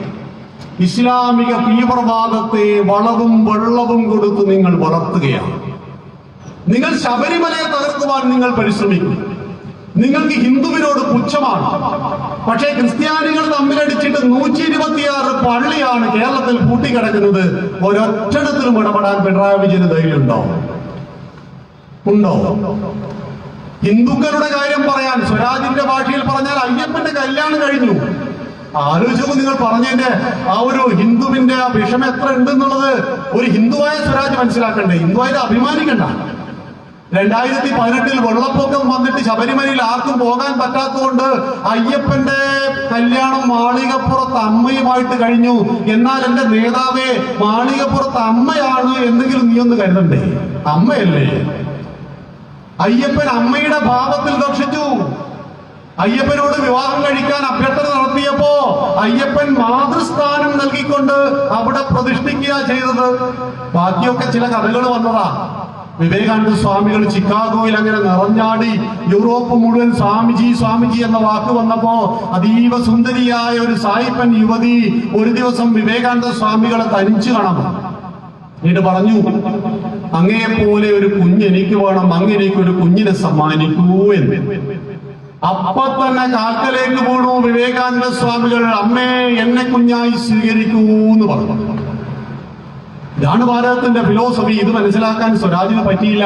പക്ഷേ ഈ മണ്ണിൽ പച്ചയായ ഇസ്ലാമിക ഭീകരവാദം നടമാടുമ്പോൾ, അത് ഈ നാടിന്റെ സുരക്ഷയെ ബാധിക്കുമ്പോൾ, അവരോട് കമ്മ്യൂണിസ്റ്റുകൾ കാണിക്കുന്ന അനങ്ങാപ്പാറ നയം അത് നമ്മുടെ എല്ലാവരുടെയും സ്വസ്ഥതയെ കെടുത്തുന്നതാണ് എന്ന് ഭരണകൂടം മനസ്സിലാക്കേണ്ടതാണ്. RSS മുസ്ലിങ്ങളുടെ ശത്രുവല്ല, RSS ക്രിസ്ത്യാനിയുടെ ശത്രുവല്ല, RSS രാഷ്ട്രവിരുദ്ധ തീവ്രവാദികളുടെ ശത്രുവാണ്. സ്വാഭാവികമാണല്ലോ. ഈ രാഷ്ട്രത്തിന്റെ പട്ടാളത്തെ അവർ കൊല്ലുന്നില്ലേ? ഇസ്ലാമിക ഭീകരന്മാർ RSSകാരെയാണോ കൂടുതൽ കൊന്നത്? ഇന്ത്യൻ സൈനികന്മാരെയാണോ? ഇന്ത്യൻ സൈനികന്മാരെയാണ്. 10,000-ൽ പരം ഇന്ത്യൻ സൈനികന്മാരെ കൊന്നു കളഞ്ഞിട്ടുണ്ട് പാകിസ്ഥാൻ ഭീകരവാദികൾ. അത് തന്നെയല്ലേ ഇവിടെയും നടക്കുന്നത്. ലോകത്തിലെ ഒരു രാജ്യത്തിലും ഭീകരവാദികളെ നേരിടുന്നത് പൊതുജനങ്ങളല്ല, അവിടുത്തെ സംഘടനകളല്ല, സൈന്യമാണ്. എന്നാൽ ഭാരതത്തിലെ തീവ്രവാദികളെ നേരിടുന്നത് ഇന്ത്യൻ സൈന്യവും സൈന്യത്തിന്റെ 2ാം നിരയായ RSSും ചേർന്നിട്ടാണ് എന്നറിയണം. അതുകൊണ്ടാണ് അശ്വിൻ കുമാർ കൊല ചെയ്യപ്പെടുന്നത്. അതാണ് അതിന്റെ കാരണം. പക്ഷേ ഞങ്ങളുടെ സംഘത്തിന്റെ ശാഖയിൽ പഠിപ്പിക്കും, ഇതുവരേക്ക് എന്റെ നാടീ ഞരമ്പുകൾ ഹൃദയരക്ത തുടിപ്പേറ്റ് പാടുമോ, അതുവരേക്ക് പ്രളയം വരികിലും വെടിയുകില്ല ഞാൻ ഈ വഴിത്താരേ. പൂവിട്ട് വാട്ടി അനുകൂലികൾ ആദരിക്കാം, ശൂലത്തിലേറ്റി എതിരാളികൾ നിഗ്രഹിക്കാം. ഒന്നിച്ചു പോന്നവരിടക്ക് മടങ്ങിയേക്കാം, നന്നെന്ന് വാഴ്ത്തിയവർ നാളെ മറിച്ചു ചൊല്ലാം. ഇതൊക്കെ സംഭവിക്കും. RSSന്റെ പ്രവർത്തനവുമായിട്ട് മുന്നോട്ട് പോയ എത്രയെത്ര സ്വയം സേവകന്മാർക്ക് ജീവൻ ബലിദാനം നൽകേണ്ടി വന്നൊരു മണ്ണായത്. എത്രയെത്ര പേർ. എന്നിട്ടും ആൾക്കാർക്ക് എന്തെങ്കിലും ഒരു കുറവുണ്ടോ ഇവിടെ? എന്തെങ്കിലും ഒരു ഭയമുണ്ടോ ഇവിടെ? ഹിന്ദുവായി ജീവിക്കുവാൻ ഔറംഗസീബിന്റെ ഭരണകാലത്ത് നമ്മൾ ജസിയ കൊടുത്തു, നികുതി കൊടുത്തു. നമ്മുടെ നാട്ടിലെ ചില സാഹിത്യകാരന്മാർ പറയാറുണ്ട്, ഇന്നലെയും ഒരു സാഹിത്യകാരന്റെ വാട്സപ്പ് പോസ്റ്റ് കണ്ടു. 700 വർഷക്കാലം ഇസ്ലാമിക രാജാക്കന്മാർ ഇന്ത്യ ഭരിച്ചിട്ടും അവർ ഇന്ത്യയെ ഇസ്ലാമിക രാജ്യമാക്കിയില്ലല്ലോ. പിന്നെ നിങ്ങൾ എന്തിനാ പേടിക്കുന്നത്? RSSകാരാ നീ എന്തിനാ പേടിക്കുന്നത്? ഇസ്ലാമിക രാജ്യം വരും എന്ന് പറഞ്ഞിട്ട് നീ എന്തിനാണ് ഇവിടെ വർഗീയത പറയുന്നത്? ഇതൊക്കെയാണ് ചോദ്യം. ഇസ്ലാമിക രാജ്യമാക്കുവാൻ ഗസ്നിയും ഗോറിയും ഖിൽജിയും ബാബറും പരിശ്രമിക്കാത്തത് കൊണ്ടാണോ? അതല്ല, നമ്മൾ നിന്നുകൊടുത്തിട്ടില്ല, അതുകൊണ്ടാണ്. Greek, Rome, Egypt, Mesopotamia, Babylonian സംസ്കാരങ്ങൾ ഇന്ന് ഭൂമിയിലുണ്ടോ? തകർത്ത് തരിപ്പണമാക്കി മതാധിഷ്ഠിത ഇസ്ലാമിക ക്രൈസ്തവ രാജ്യങ്ങളായി മാറിയിട്ടുണ്ട്. നിങ്ങൾ ഇന്ന് മെസപ്പൊട്ടോമിയൻ സംസ്കാരത്തെ തേടിപ്പോയാൽ തമ്മിൽ കലഹിക്കുന്ന ഇറാനെയും ഇറാഖിനെയും നിങ്ങൾക്ക് കാണാം. അവിടെ ആ സംസ്കാരത്തിൽപ്പെട്ട ഒരുത്തരും ബാക്കിയില്ല. റോമാ സാമ്രാജ്യം ക്രിസ്തുമതം സ്വീകരിച്ചു കളഞ്ഞിട്ടുണ്ട്. ഈജിപ്തിൽ ചെന്നാൽ കുറെ പിരമിഡ് കാണാം, ഇസ്ലാമിക രാജ്യ.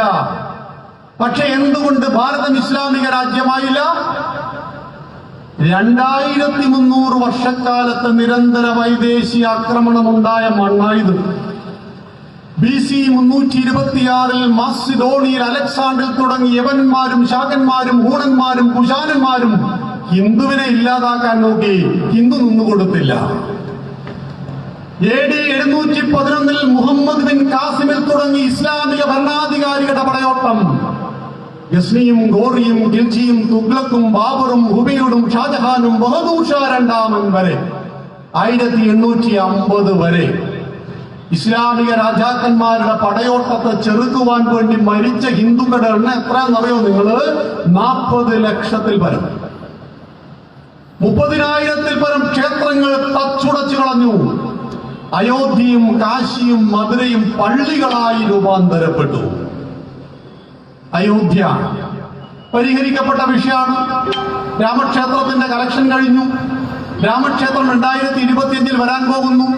തൊട്ടടുത്ത് തന്നെ കുറച്ച് മാറിയിട്ടാണെങ്കിലും പള്ളിയും വരാൻ പോകുന്നു. ഹിന്ദുവും മുസ്ലിമും ഏകോദര സഹോദരങ്ങളായിട്ട് കോടിക്കണക്കിന് മുസ്ലിങ്ങളെ ഉൾക്കൊണ്ടുകൊണ്ട് ഉത്തർപ്രദേശിൽ യോഗി ആദിത്യനാഥ് സുഖസുന്ദരമായിട്ട് ഭരിച്ചുകൊണ്ടിരിക്കുന്നു. പ്രശ്നം കണ്ണൂരില്ല, പ്രശ്നം മലപ്പുറത്താ. അയോധ്യയിലെ ക്ഷേത്രത്തിന്റെ പ്രശ്നം എവിടെയാ? കേരളത്തിൽ, മലബാറിൽ. അയോധ്യയിൽ ഒരു പ്രശ്നവുമില്ല. അവിടുത്തെ മുസ്ലിങ്ങൾ ക്ഷേത്രത്തിൽ പോകുന്നവന് പൂമാല കെട്ടിക്കൊടുത്തിട്ട് പൈസ ഉണ്ടാക്കുന്നു. അവിടുത്തെ മുസ്ലിം സഹോദരന്മാർ മീശ പഠിച്ചിട്ട് താടി നീട്ടിയവരാ. കണ്ടാൽ നമുക്ക് തോന്നും ഒസാമ ബിൻ ലാദന്റെ കുടുംബക്കാരനാണോ എന്ന്. പഞ്ചപാവങ്ങൾ. അവർ റിക്ഷാവണ്ടി ചവിട്ടും. ഹിന്ദുക്കളെ കയറ്റും റിക്ഷാവണ്ടിയിൽ, എന്നിട്ട് അയോധ്യയിൽ കൊണ്ടുവന്നാക്കും. ഇപ്പൊ നമ്മൾ കണ്ടുകൊണ്ടിരിക്കുന്ന രാമൻ ഒരു ടാർപോളിംഗ് ഷീറ്റിന്റെ ഉള്ളിലാണ്. പക്ഷേ 20,000 കോടി രൂപയുടെ അയോധ്യ തന്നെ തിരിച്ചു വരും. അയോധ്യ 65 ഏക്കർ ഭൂമിയിൽ അയോധ്യ തിരിച്ചു വരും. ആലോചിച്ചു നോക്ക്. ലോകത്തിന് മുഴുവൻ മാതൃകയായ, ലോകത്തിലെ ഏറ്റവും വലിയ ഇസ്ലാമിക രാഷ്ട്രമായ ഇന്തോനേഷ്യയുടെ ദേശീയ പുരുഷനായ ശ്രീരാമചന്ദ്രൻ, ആ ഭഗവാൻ ജനിച്ച നാട്ടിൽ ടാർപോളിംഗ് ഷീറ്റിന്റെ ഉള്ളിലാണ് ഭഗവാൻ. 500 കൊല്ലമായിട്ട് 1528 മതഭ്രാന്തനായ ബാബർ അയോധ്യയിലെ രാമക്ഷേത്രം തകർത്ത അന്നു മുതൽ ഈ 2021 ഭഗവാൻ അതിന്റെ ഉള്ളിൽ തന്നെയാണ്. എന്തായാലും 2025 ആ സ്വർണ്ണ പഞ്ചലോഹ നിർമ്മിതമായി കിടക്കുന്ന ശ്രീകോവിലിന്റെ ഉള്ളിൽ ഭഗവാനെ കാണുവാൻ അവസരം ലഭിക്കുന്ന മഹാഭാഗ്യവാന്മാരാണ് നമ്മൾ എന്ന് ഞാൻ സാന്ദർഭികമായി സൂചിപ്പിക്കട്ടെ. ആ ഗസ്നിയും ഗോറിയും ഖിൽജിയും തുഗ്ലക്കും ഈ ബാബറും ഭാരതത്തെ ഭരിച്ചപ്പോൾ എത്ര ലക്ഷക്കണക്കിന് ഹിന്ദുക്കൾ കൊല്ലപ്പെട്ടു. അവർക്ക് അപ്പോഴൊന്നും ഇന്ത്യയെ ഇസ്ലാമിക രാജ്യമാക്കാൻ പറ്റില്ല. കാരണം എന്തുകൊണ്ട്?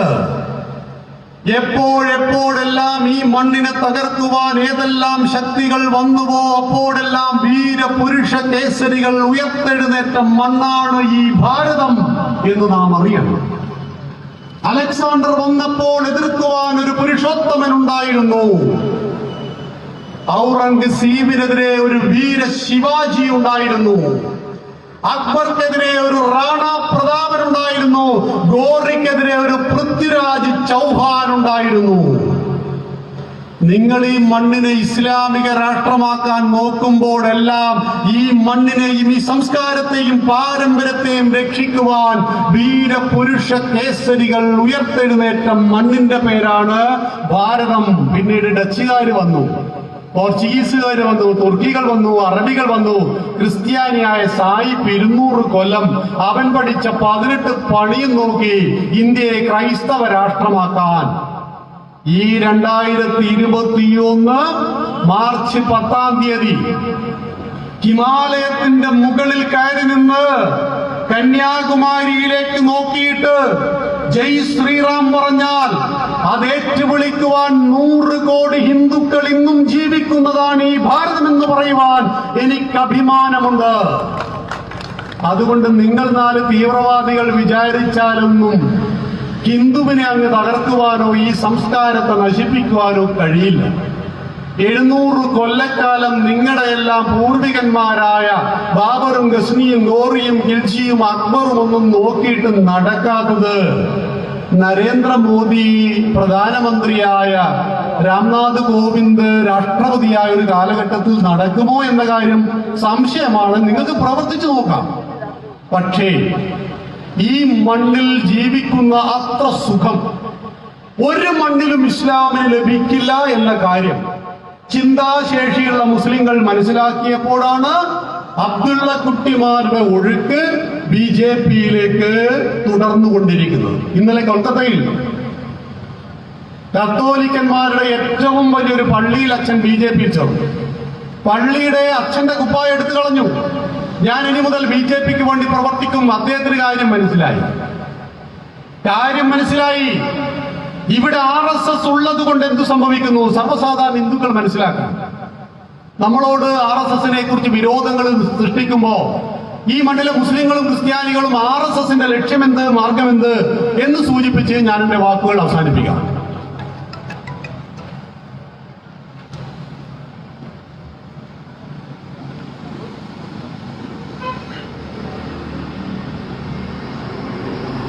RSSനോട് നമുക്കുള്ള അഭിപ്രായ വ്യത്യാസം എന്ത്? ഇത് ഈ സർവ്വസാധാരണ സമൂഹം അറിയേണ്ടതാണ്. RSSന് അധികാരത്തിൽ വന്നാൽ, RSS അധികാരത്തിൽ വരില്ല, RSSന്റെ കുടുംബത്തിലെ BJP സമ്പൂർണ്ണമായിട്ട് അധികാരത്തിൽ വന്നാൽ ഇത് ഹിന്ദു രാഷ്ട്രമായി പ്രഖ്യാപിക്കും. ഇപ്പോ 2025 ആഗസ്റ്റ് 15-ാം തീയതി രാവിലെ മോദി ഇങ്ങനെ TV-യിൽ വന്നിട്ട് പറയും, നാളെ രാവിലെ മുതൽ ഹിന്ദു രാഷ്ട്രമാണ് ഇത് എന്ന് പറയും. ഇതാണ് മുസ്ലിങ്ങളോട് പറഞ്ഞു കൊടുക്കുന്നത്, ഹിന്ദു രാഷ്ട്രായി കളയും. അതേ RSSന്റെ പ്രാർത്ഥനയിൽ പറയുന്നു, ത്വയാ ഹിന്ദു ഭൂമേ സുഖം വർദ്ധിതോഹം, അല്ലയോ ഹിന്ദു ഭൂമേ നീ ഞങ്ങളെ സുഖമായി വളർത്തി. ഈ മണ്ണിന് 3 പേരുകളുണ്ട്. ഒന്ന് ഇന്ത്യ, എന്താണ് അർത്ഥം എന്ന് എനിക്കറിയില്ല. 2 ഭാരതം, ഭാ എന്ന വാക്കിന്റെ അർത്ഥം പ്രകാശം. ഭാസിൽ രമിക്കുന്നവൻ ഭാരതീയൻ, പ്രകാശത്തിൽ രമിക്കുന്നവൻ. 3-ാമത്തെ പേരാണ് ഹിന്ദുസ്ഥാൻ. ഹിന്ദുസ്ഥാൻ പെട്രോളിയം, RSSന്റെ പെട്രോളാ. നമ്മുടെ SDPക്കാരൻ അവിടുത്തെ പെട്രോൾ അടിക്കില്ലേ? HP, Hindustan petroleum. കയ്യിൽ കെട്ടുന്നൊരു വാച്ച് ഉണ്ടായിരുന്നു മുമ്പ്. ഇപ്പോ കമ്പനിയിൽ HMT, Hindustan machines and tools. HBC, Hindustan business corporation. Abdul Samad Samadani മാതൃഭൂമിയിൽ ലേഖന പരമ്പരകൾ എഴുതിയിരുന്നു, ഹിന്ദുസ്ഥാൻ ഹമാര. അപ്പൊ ഏതാണ് ഹിന്ദുസ്ഥാൻ? ഹിന്ദുക്കൾ വസിക്കുന്ന സ്ഥാനം, അതാണ് ഹിന്ദുസ്ഥാൻ. ഹിമാലയം സമാരഭ്യ യാവതിന്ദു സരോവരം തം ദേവനിർമ്മിതം ദേശം ഹിന്ദുസ്ഥാനം പ്രചക്ഷതേ. വടക്ക് ഹിമാലയത്തിൽ തുടങ്ങി സിന്ധു മഹാസാഗരം വരെ ദേവനാൽ നിർമ്മിക്കപ്പെട്ട അതിമനോഹരമായ ഒരു ഭൂപ്രദേശം ഹിന്ദുസ്ഥാനം. ആ മണ്ണിൽ ജീവിക്കുന്ന 135 കോടി ജനങ്ങളുടെ സാംസ്കാരിക നാമം ഹിന്ദു. ഹിമാലയത്തിന്റെ ഹീയും സിന്ധുവിന്റെ ഹിന്ദുവും ചേർന്നാൽ ഹിന്ദു. അതിനിടയിലല്ലേ നമ്മൾ രാമനും കൃഷ്ണനും മുഹമ്മദും ജോസഫും ജീവിക്കുന്നത്? അപ്പൊ നമ്മളെല്ലാം സാംസ്കാരികമായി ഹിന്ദുക്കളാണ്. ഇതിൽ 10-15 കോടി ആളുകൾ പള്ളിയിൽ പോകും, അവന്റെ മതം ഇസ്ലാമാണ്. ഒരു 4-5 കോടി ആളുകൾ ചർച്ചിൽ പോകും, അവന്റെ മതം ക്രിസ്ത്യാനിയാണ്. RSSന്റെ ഹിന്ദു രാഷ്ട്രം എന്ന് പറയുന്നത് ഈ മണ്ണിന്റെ സംസ്കാരത്തെ കുറിക്കുന്നതാണ്. അത് മുസ്ലിങ്ങളോട് പാകിസ്ഥാനിൽ പോകാൻ പറയുന്നതല്ല. അത് കമ്മ്യൂണിസ്റ്റുകാരനും ക്രിസ്ത്യാനിക്കുമെതിരെ പ്രവർത്തിക്കുന്നതല്ല എന്നറിയണം. നോക്കൂ, ഈ പുന്നാടുള്ള ഏതെങ്കിലും ഒരു മുസ്ലിമിനോട് നിങ്ങൾ ചോദിക്കുന്നു, ഒരു RSSകാരൻ ചോദിക്കേണ്ട, ഒരു കമ്മ്യൂണിസ്റ്റുകാരൻ ചോദിച്ചാൽ മതി. RSSകാരൻ ചോദിച്ചാൽ വലിയ പ്രശ്നമായിരിക്കും. ചോദ്യം ഇതാ, നീ സൗദി അറേബ്യ പോകുന്നോ? ഒരു സന്തോഷം, ഞാൻ പോവാം, വിസയുടെ ഒന്നിരിക്കും. നീ അമേരിക്കയിൽ പോകുന്നോ? സന്തോഷം, ഞാൻ പോവാം. നിങ്ങളൊന്ന് പാകിസ്ഥാൻ പോകുന്നോ എന്ന് ചോദിച്ചു നോക്കൂ. അപ്പൊ കിട്ടും തല്ല്. അപ്പൊ ഇത്രയും തല്ലിപ്പൊളിയാണോ പാകിസ്ഥാൻ? ഒന്ന് പോകാൻ മാത്രം നിങ്ങൾക്ക് പേടിയാണോ പാകിസ്ഥാൻ? എന്ന് 47 വെട്ടിമുറിച്ചിട്ട് സ്വർഗഭൂമിയായിട്ട് കൊണ്ടുപോയ സ്ഥാനല്ലേ പാകിസ്ഥാൻ? എന്നെ പാകിസ്ഥാനിൽ പോകുവാൻ ഭീകരവാദികളല്ലാത്ത സർവ്വസാധാരണ മുസ്ലിം ആഗ്രഹിക്കാത്തത്? ഈ നാട്ടിലെ 100 മുസ്ലിങ്ങളെ എടുത്തോ, അതിൽ ഭീകരവാദത്തിന് പോകുന്ന ആളുകൾക്ക് ഓക്കെ, പാകിസ്ഥാൻ ഓക്കെയാണ്. സർവ്വസാധാരണക്കാരായ മുസ്ലിങ്ങളിൽ 1% പോലും ഞങ്ങൾ പാകിസ്ഥാനിൽ പോകണമെന്ന് പറയുമോ? പറയില്ല. പാകിസ്ഥാൻ ജീവിക്കാൻ കൊള്ളാത്ത നാടാണ് എന്ന് ഇന്ത്യൻ മുസ്ലിങ്ങൾ പറയും. എന്നാൽ പാകിസ്ഥാനിൽ ജീവിക്കുന്ന ഹിന്ദുക്കളോട് ചോദിക്കുക, നിങ്ങൾ ഇന്ത്യയിൽ പോകുന്നോ? അവരപ്പോ പറയും ഞങ്ങൾക്ക് പോകണം. എന്തേ? സ്വതന്ത്ര പാകിസ്ഥാനിൽ ഹിന്ദുവിന്റെ ജനസംഖ്യ 24, ഇന്ന് 1%. എവിടെ പോയി? കൊല്ലപ്പെട്ടു. ബാക്കിയുള്ളവർ അഭയാർത്ഥികളായിട്ട് ഇങ്ങോട്ട് ഓടി. ആ അഭയാർത്ഥികളെ അടിച്ചങ്ങോട്ട് ഓടിക്കുന്നതിന് പകരം അവർക്ക് പൗരത്വം നൽകലാണ് പൗരത്വ ഭേദഗതി നിയമം. അത് മുസ്ലിങ്ങൾക്കെതിരാണെന്നാ പറയുന്നത്. എങ്ങനെ? 955 നമ്മുടെ നാട്ടിൽ ഇന്ത്യൻ പ്രധാനമന്ത്രിയും പാകിസ്ഥാൻ പ്രധാനമന്ത്രിയും ഒരു കരാർ ഒപ്പിട്ടു. മുസ്ലിം സഹോദരങ്ങൾ മനസ്സിലാക്കുക കാര്യങ്ങൾ. ഞങ്ങൾ നിങ്ങൾക്ക് വോട്ടിന് വേണ്ടിയിട്ടൊന്നും ഹിന്ദു ഐക്യവേദിക്ക് തെരഞ്ഞെടുപ്പൊന്നും മത്സരിക്കാറില്ല. RSSും നിങ്ങളുടെ വോട്ടിന് വേണ്ടിയിട്ടല്ല പറയുന്നത്. വോട്ടൊക്കെ നിങ്ങൾ ഇഷ്ടമുള്ളവർക്ക് ചെയ്തോളൂ, കുഴപ്പമൊന്നുമില്ല. പക്ഷെ സത്യമായിട്ട് പറയുകയാണ്, പൗരത്വ ഭേദഗതി നിയമം മുസ്ലിങ്ങളെ പാകിസ്ഥാനിലേക്ക് പറഞ്ഞേക്കുവാനുള്ളതാണെന്ന് ഇവിടുത്തെ ഓരോ കമ്മ്യൂണിസ്റ്റുകാരനും കോൺഗ്രസുകാരനും പറഞ്ഞ സമയത്ത് നമ്മൾ റോട്ടിലേക്ക് ഇറങ്ങിയില്ലേ? നമ്മൾ മനസ്സിലാക്കിയോ ഇതെന്തായിരുന്നു കാര്യമെന്ന്? അറിയണം. 955 നിയമപ്രകാരം പാകിസ്ഥാനിൽ നിന്ന് ആട്ടിയോടിക്കപ്പെടുന്ന അവിടുത്തെ ന്യൂനപക്ഷത്തെ ഭാരതം സ്വീകരിക്കണം. ആരാ പാകിസ്ഥാനിലെ ന്യൂനപക്ഷം? അവിടുത്തെ ഹിന്ദു, അവിടുത്തെ ക്രിസ്ത്യാനി, ജൂതൻ, പാഴ്സി, ബുദ്ധ, ജൈന, ഈ 6 വിഭാഗങ്ങൾ അവിടുത്തെ ന്യൂനപക്ഷം. അവരെന്തെങ്കിലും കാരണവശാൽ ഓടി ഇങ്ങോട്ട് വന്നാൽ അവരെ നമ്മൾ സംരക്ഷിക്കണം. ഭാരതത്തിലെ ന്യൂനപക്ഷമായ മുസ്ലിം അങ്ങോട്ട് ഓടിപ്പോകേണ്ട അവസ്ഥ വന്നാൽ അവരെ ആര് സംരക്ഷിക്കണം? പാകിസ്ഥാൻ സംരക്ഷിക്കണം. പക്ഷേ സുഹൃത്തുക്കളെ, 73 വർഷക്കാലത്ത് സ്വതന്ത്ര ഭാരതത്തിന്റെ ചരിത്രത്തിൽ ഒരു മുസ്ലിമിനും ഭാരതത്തിൽ നിന്നും പാകിസ്ഥാനിലേക്ക് ഓടിപ്പോകേണ്ട ഗതികേട് വന്നില്ല. എന്നാൽ 24% ഉണ്ടായിരുന്ന പാകിസ്ഥാനിലെ ഹിന്ദുവിൽ 23% ഓടിപ്പോയി കൊല്ലപ്പെട്ടു. ഇന്ന് 1% മാത്രം അവിടെ നിൽക്കുന്നു. അവർക്ക് വോട്ടവകാശം കിട്ടിയത് 2004-ലാണ്.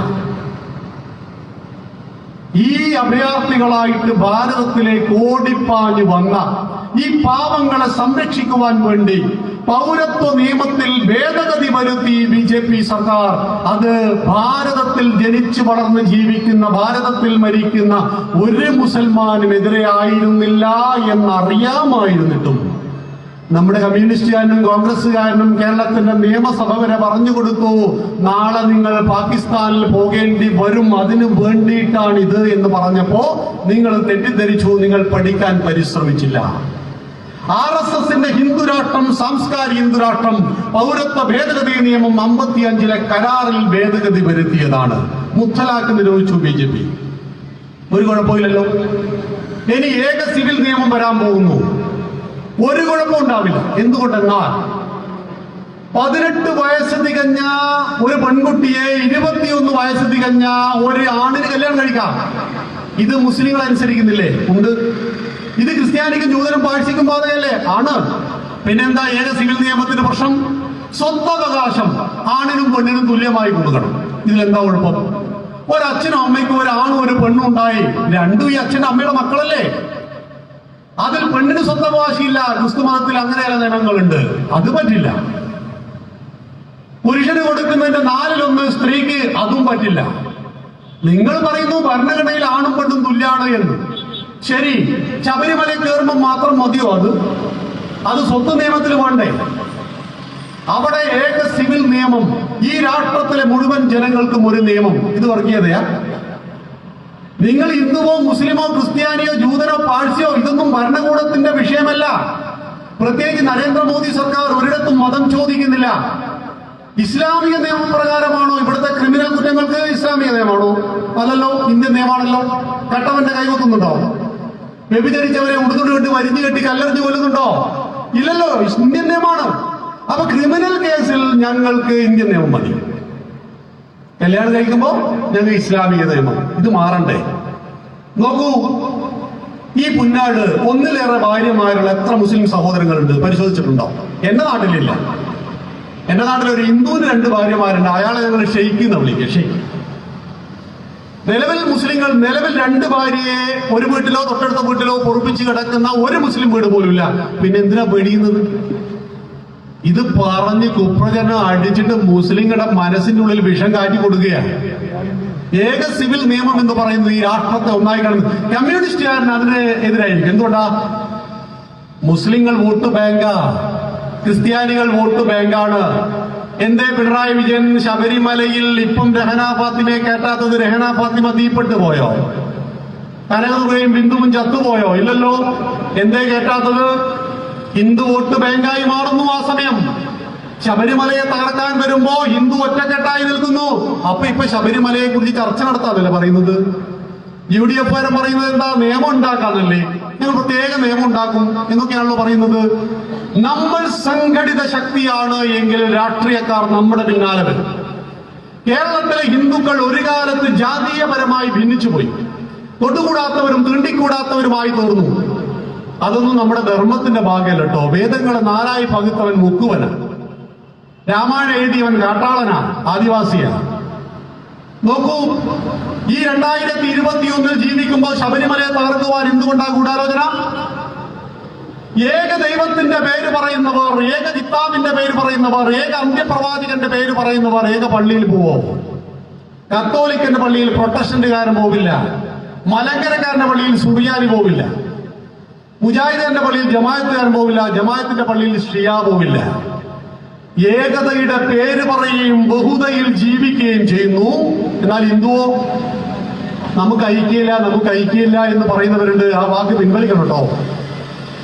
33 കോടി ദൈവങ്ങളിൽ വിശ്വസിക്കുന്ന ഹിന്ദുവിന് ഒരു ശബരിമല, ഒരു വൈക്കം, ഒരു കാടാമ്പുഴ.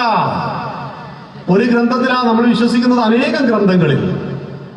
ഒരു ഗുരുവിലാണോ, ഒരു പ്രവാചകനിലാണോ നമ്മൾ വിശ്വസിക്കുന്ന? അനേകം പ്രവാചകന്മാരിൽ. നമുക്കിടയിൽ ഗ്രന്ഥത്തിന്റെ പേരിൽ അടിയുണ്ടോ?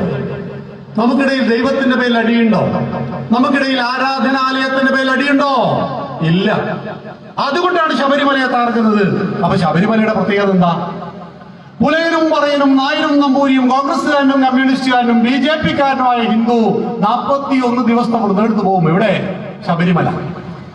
കമ്മ്യൂണിസ്റ്റുകാർ പൊതുവെ പറയാറില്ലേ, തൊട്ടുകൂടായ്മയും തീണ്ടിക്കൂടായ്മയൊക്കെ കേരളത്തിൽ ഇല്ലാത്തത് ഞങ്ങൾ കമ്മ്യൂണിസ്റ്റുകൾ ഉള്ളത് കൊണ്ടാണ് എന്നൊക്കെ. നിങ്ങളുള്ളതുകൊണ്ടൊന്നുമല്ല, ഇവിടെ RSS ഉള്ളതുകൊണ്ട്. നിങ്ങൾക്ക് മറ്റു ഭ്രാന്തില്ലല്ലോ. ഇന്ത്യയിലെ എല്ലാ സംസ്ഥാനങ്ങളിലും ഏത് ക്ഷേത്രത്തിലും ഏത് ഹിന്ദുവിനും പോകാം. അല്ല എന്ന് പറയാൻ ഒരൊറ്റ ഉദാഹരണം നിങ്ങൾ പറയും. ഏത് ക്ഷേത്രത്തിലും ഏത് ഹിന്ദുവിനും പോകുന്ന സാമൂഹ്യ സാഹചര്യത്തെ RSS ഭാരതത്തിൽ ഒരുക്കിയിട്ടുണ്ട്. എന്തിനേറെ, ആലുവയിലെ തന്ത്ര വിദ്യാപീഠത്തിൽ നിങ്ങളുടെ ഈ പുന്നാടിൽ നിന്ന് 2 പുലയനോ പറയനോ ആദിവാസിയോ ഏത് വിഭാഗത്തിൽപ്പെട്ടവരെ തന്നോ അമ്പലത്തിലെ ശാന്തിക്കാരാക്കി തിരിച്ചുതരാം. അമ്പലത്തിലെ ശാന്തിക്കാരനാക്കി തിരിച്ചുതരാം. ഇപ്പൊ പിണറായി വിജയൻ പറയുന്നുണ്ടല്ലോ, ഞങ്ങളൊരു ദളിതനെ ബ്രാഹ്മണനാക്കിയിട്ട് അമ്പലത്തിലെ ശാന്തിക്കാരനാക്കി. AKG സെന്റർ എന്നാ പഠിപ്പിച്ചത് പൂജാവിദ്യ. RSSന്റെ പ്രചാരകനായ മാധവജി ആലുവയിൽ സ്ഥാപിച്ച തന്ത്ര വിദ്യാപീഠത്തിൽ വെച്ച് നീ പുലയനോ പറയനോ നായരോ നമ്പൂരിയോ എന്ന് നോക്കാതെ ക്ഷേത്രവിധികളും തന്ത്രശാസ്ത്രവും പഠിപ്പിച്ച് പുറത്തേക്ക് ഇറക്കുന്നവനെ കൊണ്ടുപോയിട്ട് അമ്പലത്തിലെ ശാന്തിക്കാരനാക്കുന്നത് ആയിരക്കണക്കിന് ക്ഷേത്രങ്ങളിൽ ഇന്ന് എല്ലാ ജാതിയിൽപ്പെട്ട ഹിന്ദുവും അവന്റെ ശാന്തി പണിയെടുക്കുന്നുണ്ട്. ഞാൻ പറഞ്ഞു വന്നത് 33 കോടി ദൈവങ്ങളിൽ വിശ്വസിക്കുമ്പോഴും ആ ദൈവത്തിന്റെ പേരിൽ സംഘർഷമില്ലാത്തവരാണ് ഹിന്ദുക്കൾ. ആ ഹിന്ദുവിനെ കൂട്ടിയോജിപ്പിക്കുന്ന 5 കോടി ഹിന്ദുക്കളെ ഒരു തീർത്ഥാടന സമയത്ത് ഒന്നിപ്പിക്കുന്നതാണ് ശബരിമല. ശബരിമലയിൽ എത്തിയാൽ നമുക്ക് പേരില്ല. എനിക്ക് പേരില്ല. എന്നെ സ്വാമി എന്നാ വിളിക്കുക, അയ്യപ്പൻ എന്നാ വിളിക്കുക. തത്വമസി അത് നീയാണ്. ഹിന്ദുവിന്റെ മഹാവാക്യാണ് തത്വമസി. അതിനെ അന്വർത്ഥമാക്കുന്ന കേന്ദ്രമാണ് ശബരിമല.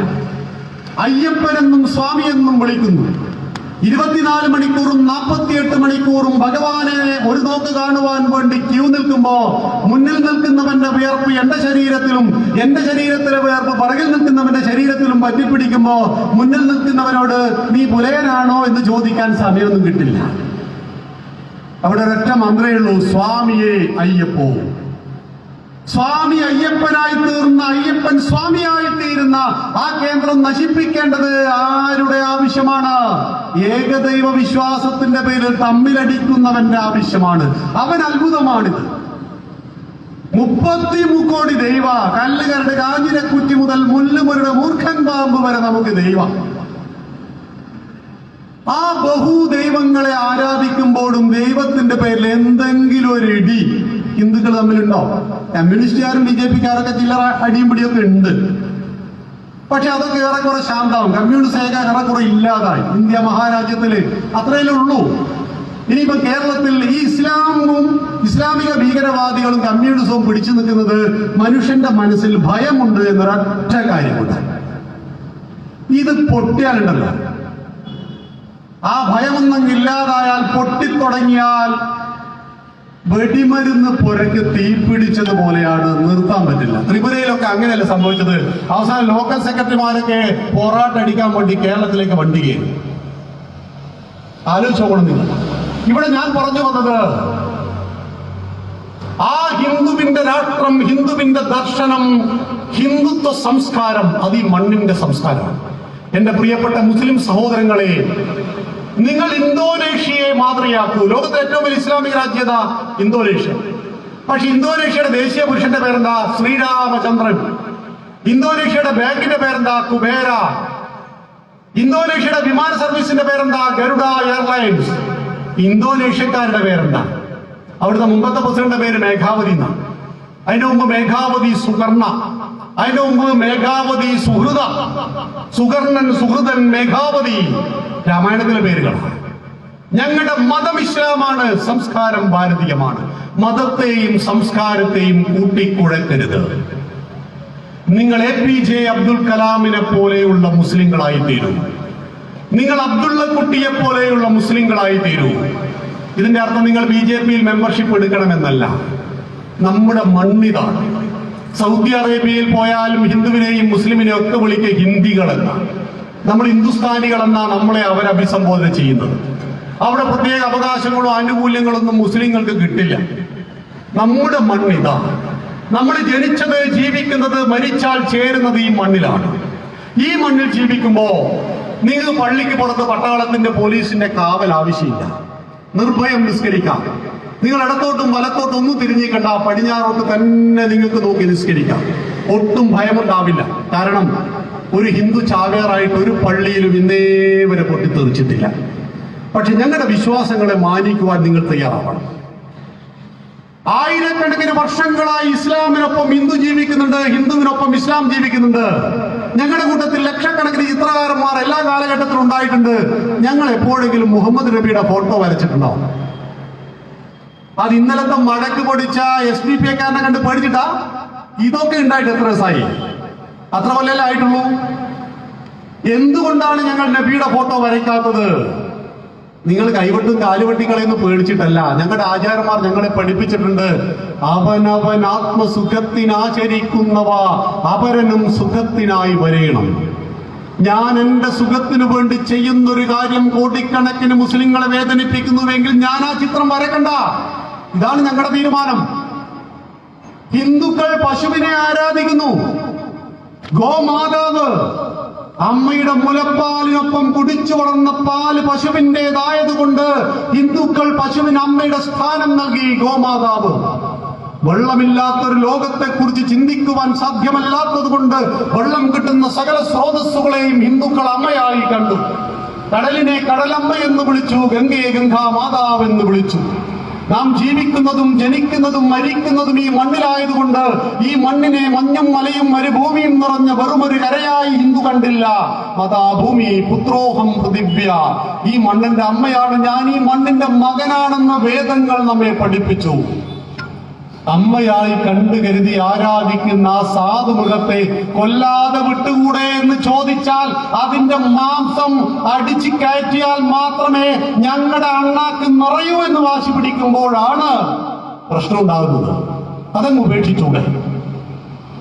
24 സംസ്ഥാനങ്ങളിൽ പശുവിനെ കൊല്ലുന്നതിന് നിരോധനമുണ്ട്. ഹരിയാനയിൽ, രാജസ്ഥാനിൽ, മധ്യപ്രദേശിൽ, ഗുജറാത്തിൽ, കർണാടകയിൽ, കേരളത്തിലും തമിഴ്നാട്ടിലും ഇല്ല. ഇവിടെ പശുവിനെ കൊല്ലുന്നില്ലേ? നിരോധിച്ചത് തിന്നണമെന്ന് വാശി പിടിക്കരുത്.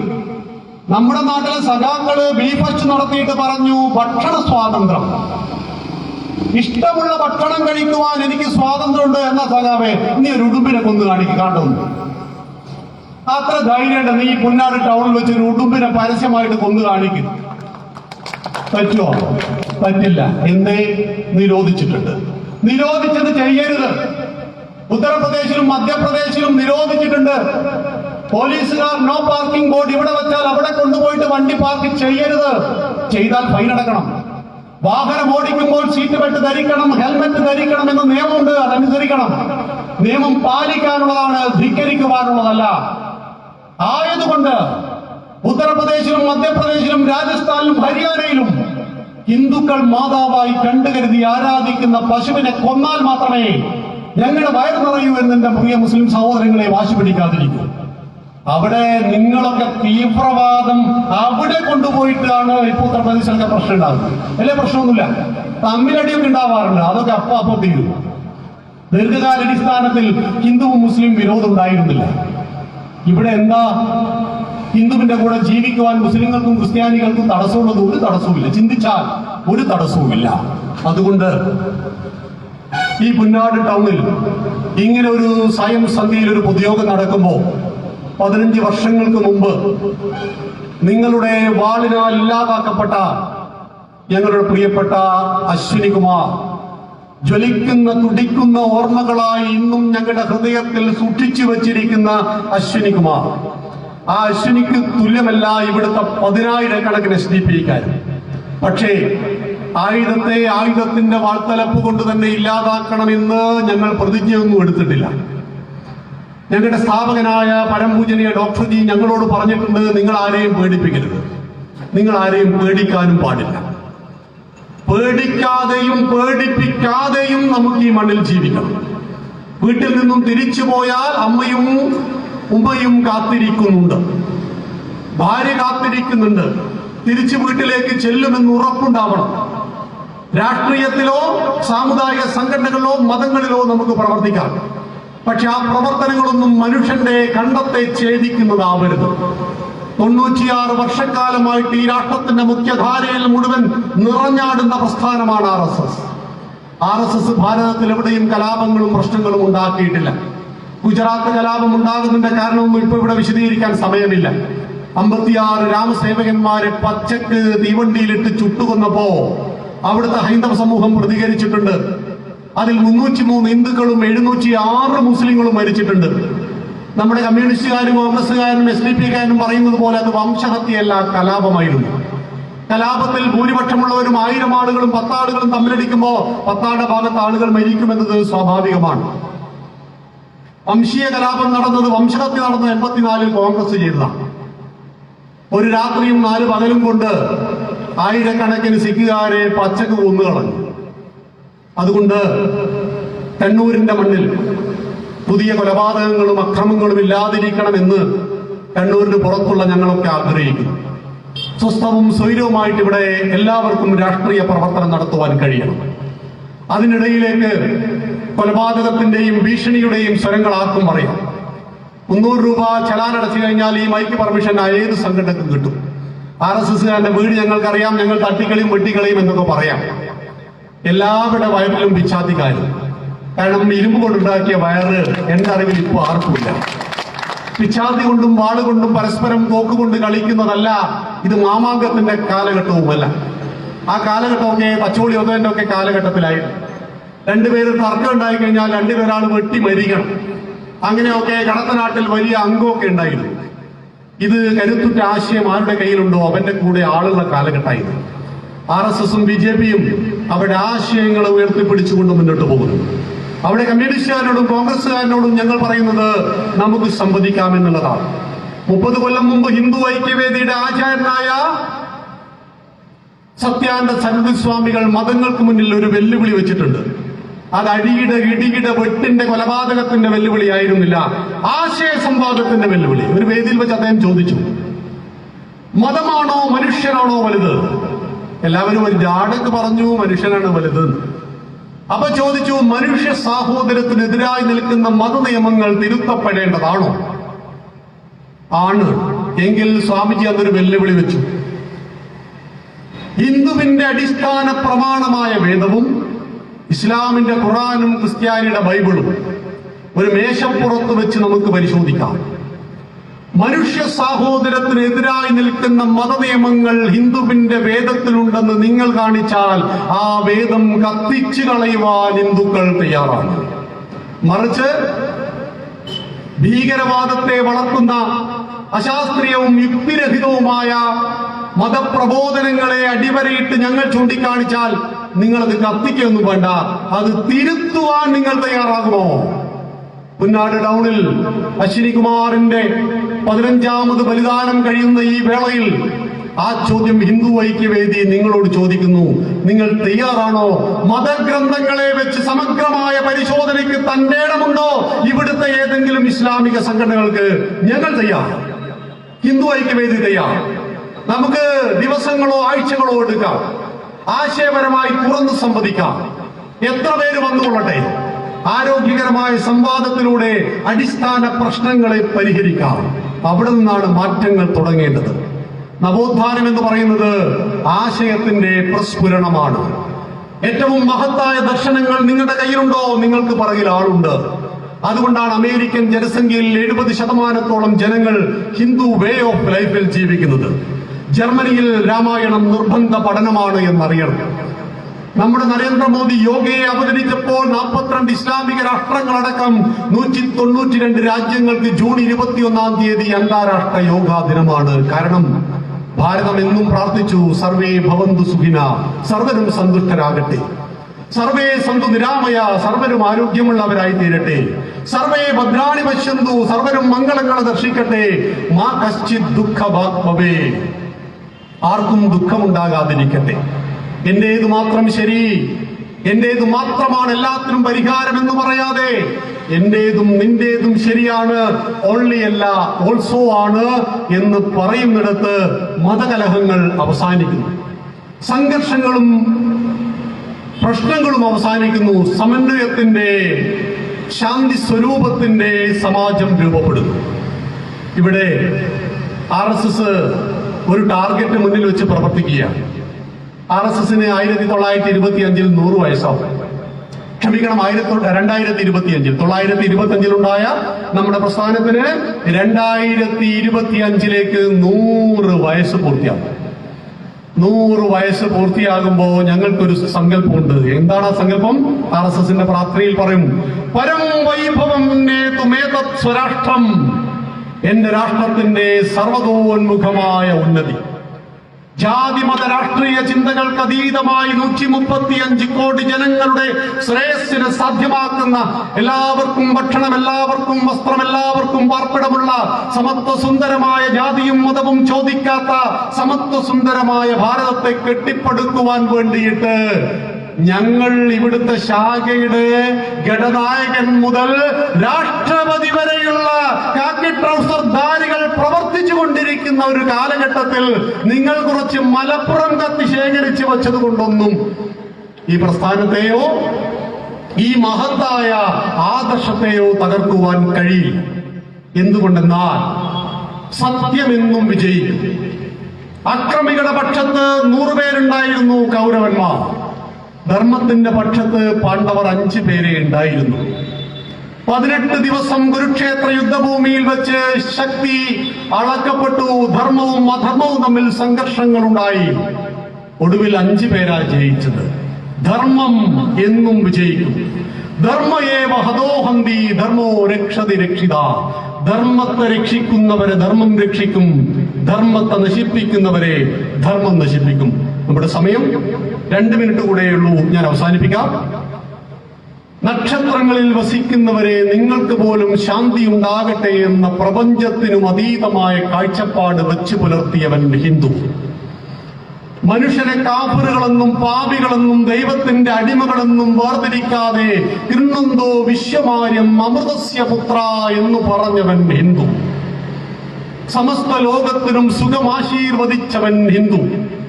മാലിക് ദീനും കൂട്ടരും ഇസ്ലാമതുമായി ഭാരതത്തിലേക്ക് വന്നപ്പോ അവരെ സ്വീകരിച്ചവർക്ക് പള്ളി പണിതു കൊടുത്തവൻ ഹിന്ദു. സെന്റ് ജോർജും കൂട്ടരും ക്രിസ്തുമതമായി വന്നപ്പോ അവരെ സ്വീകരിച്ചവർക്ക് ചർച്ച് പണിതു കൊടുത്തവൻ ഹിന്ദു. ലോകം മുഴുവൻ ജൂതന്മാരെ വേട്ടയാടിക്കൊന്ന സമയത്ത് മുംബൈയിലും കൊൽക്കത്തയിലും കൊച്ചിയിലും അവർക്ക് മാതൃകാ കോളനികൾ പണിതു കൊടുത്തവൻ ഹിന്ദു. ജർമ്മനിയിൽ പിറന്ന കമ്മ്യൂണിസത്തെ ഇരുകൈകൾ നീട്ടി ബാലറ്റ് പേപ്പറിലൂടെ 1956 കേരളത്തിൽ സ്വീകരിച്ചവൻ ഹിന്ദു.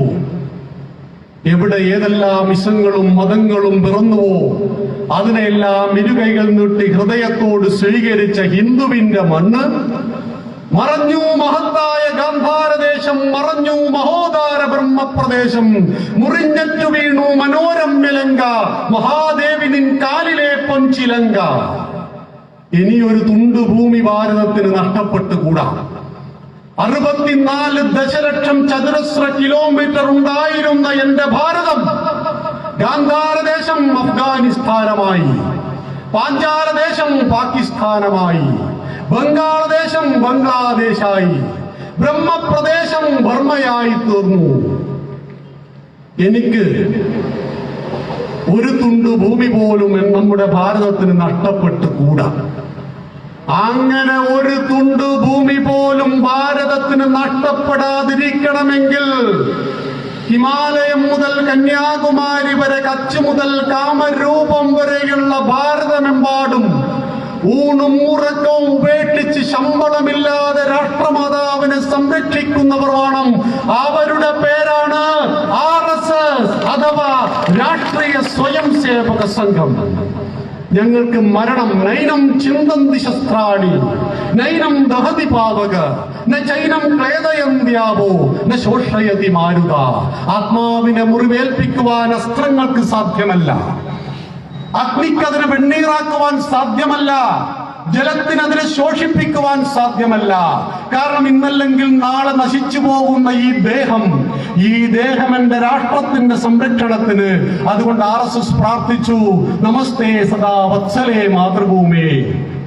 എപ്പോഴും നമസ്കാരം വാത്സല്യവതിയായ എന്റെ മാതൃഭൂമിക്ക്. ത്വയാ ഹിന്ദുഭൂമേ സുഖം വർദ്ധിതോഹം. അല്ലയോ ഹിന്ദുഭൂമി, ആരാണ് ഹിന്ദുഭൂമി എന്ന് ഞാൻ നേരത്തെ പറഞ്ഞു. അല്ലയോ ഹിന്ദുഭൂമി, നീ ഞങ്ങളെ സുഖമായി വളർത്തി.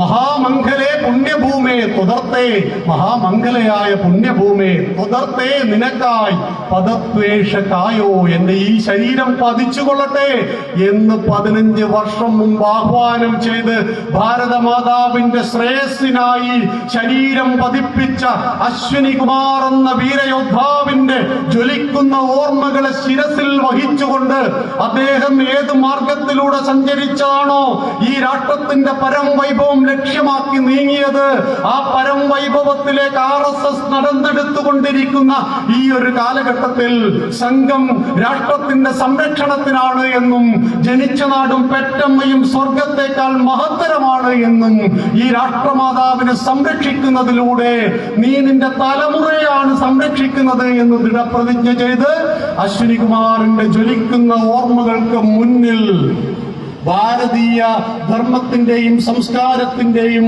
ആൾരൂപമായിട്ട്, ഈ ഗ്രാമത്തിന്റെ നിലവിളക്കായിട്ട്, ഓരോരുടെയും ഹൃദയത്തിൽ കക്ഷിജാതി മത രാഷ്ട്രീയത്തിന് അതീതമായിട്ട് ഒരു വിഗ്രഹം പോലെ വിളങ്ങി നിന്ന ആ ചെറുപ്പക്കാരനെ തുണ്ടം തുണ്ടമാക്കി വെട്ടിയരിഞ്ഞിട്ട് ആ ഭൗതിക ദേഹം നമ്മോട് വിട പറഞ്ഞ് 15 വർഷങ്ങൾക്കിപ്പുറവും ജ്വലിക്കുന്ന ഓർമ്മകളായിട്ട് അശ്വിനി അങ്ങ് ജീവിച്ചിരിക്കുന്നുവെങ്കിൽ അവസാനത്തെ ഹിന്ദു ജീവിച്ചിരിക്കുന്നിടം വരെ അങ്ങേക്ക് മരണമില്ലെന്ന് ഉറക്കെ പ്രഖ്യാപിച്ചുകൊണ്ട് ഞാൻ എന്റെ വാക്കുകളെ ഉപസംഹരിക്കുന്നു. നന്ദി, നമസ്കാരം.